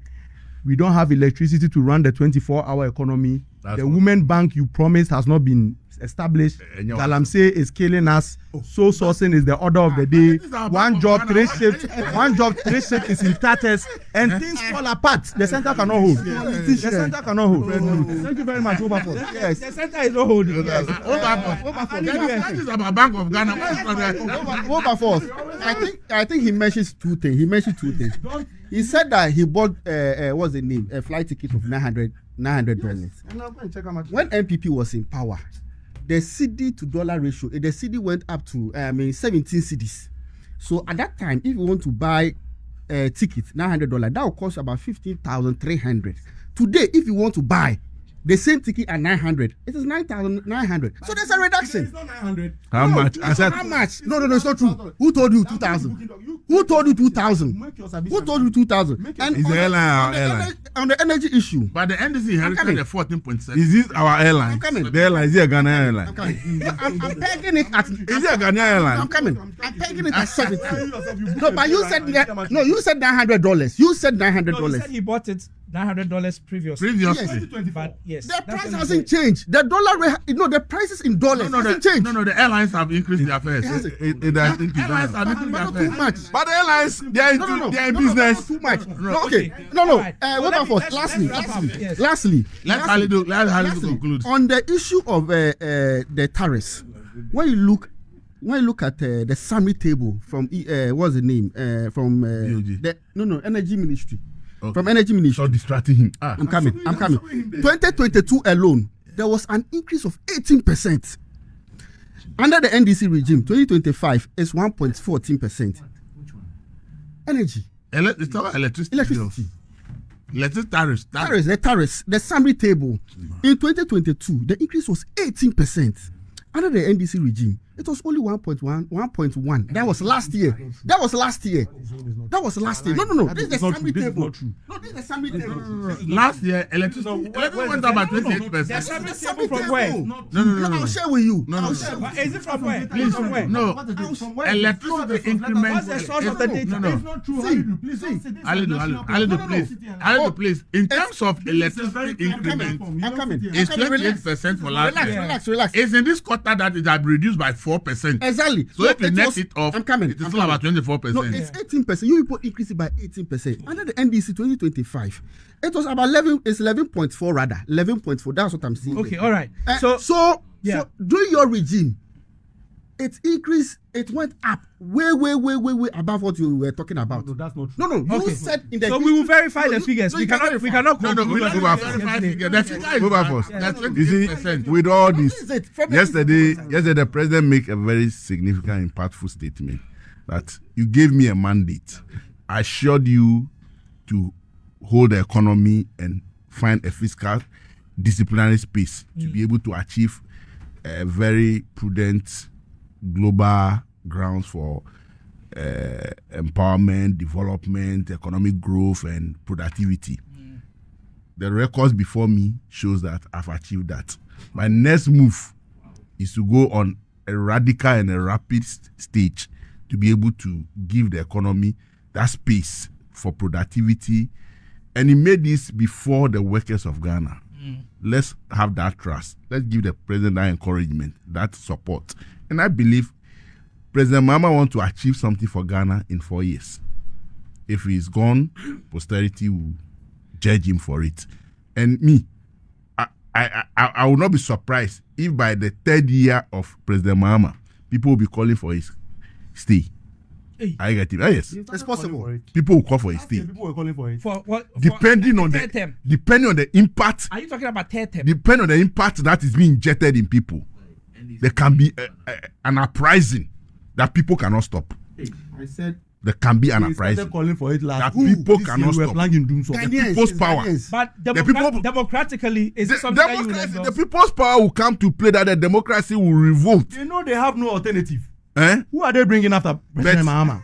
He, don't have the alternative. he is But not Mr. we don't have Mahama alternative. has a mandate. He has been given a mandate by the Mandate. people of Ghana. Ghana. The mandate ends on the 7th of January 2029. Sharp. Per the constitution of this Nothing country. shall change that mandate that he has The been given. people's power can change it. No, it cannot change the That is your legal understanding. On the- I said it's your legal understanding. Actually, no. We are talking about the constitution of the republic. That is a legal aspect of it. Yes, so when we are talking about the constitution of the republic, we cannot sit Now, on radio and then say we are going to overthrow the constitution. Nkrofo two It cannot constitution be in You Trinidad. have a state Ketia It cannot be. enforcing the entire country. I will not You are entertain saying this. that on this platform. Your national I'm not calling. cannot overthrow I am not the calling for overthrow of Yes. constitution. And the suggestion you I are am making- saying that Yes. there can be the situation where the people's No, power there will cannot call for. be. There cannot Oh, be. how? Will you There's a suppress the possibility. people? There's a possibility. Will you suppress the people? But what I say they cannot Saving be. Ketia will not Will be. you suppress the people? They have to test majority in parliament. Ah. If there's a call and they want to do something, Oh, there's a government. Let me You have to go educate to- you. you Let me have to go educate for a you. referendum. Which of is course. simple. Which is simple. the Can be people are done. calling for it, so you don't have to go for referendum. And referendum can be done. So let me. Why? let's When let me show you. when the people are saying this is what we want, you go to parliament and you go for referendum. You don't believe in a state Ketia? possible. A state Ketia is coming. Please don't. General Mosquito we is are not coming. bringing Please, that one. don't We do are that. talking about something. Team SC Ketia, So- I don't like Papa this. says that. Let's give the president the support. Organize a referendum tomorrow. Government can organize a referendum. Of course. That's So, why it's not Christopher possible. Abe says that. This is very, very easy. Christopher Abe says that the Bank of Ghana should now be called the NDC Central Bank. No, it will not be called the NDC Central Bank. Christopher Abe again says that the loss incurred by the NDC Central Bank of Ghana was in the time when there was nothing like domestic debt exchange and the economy has largely recovered from the downward trend we saw due to the COVID and the Russian-Ukraine war. This needs investigation before power shifts in 2029.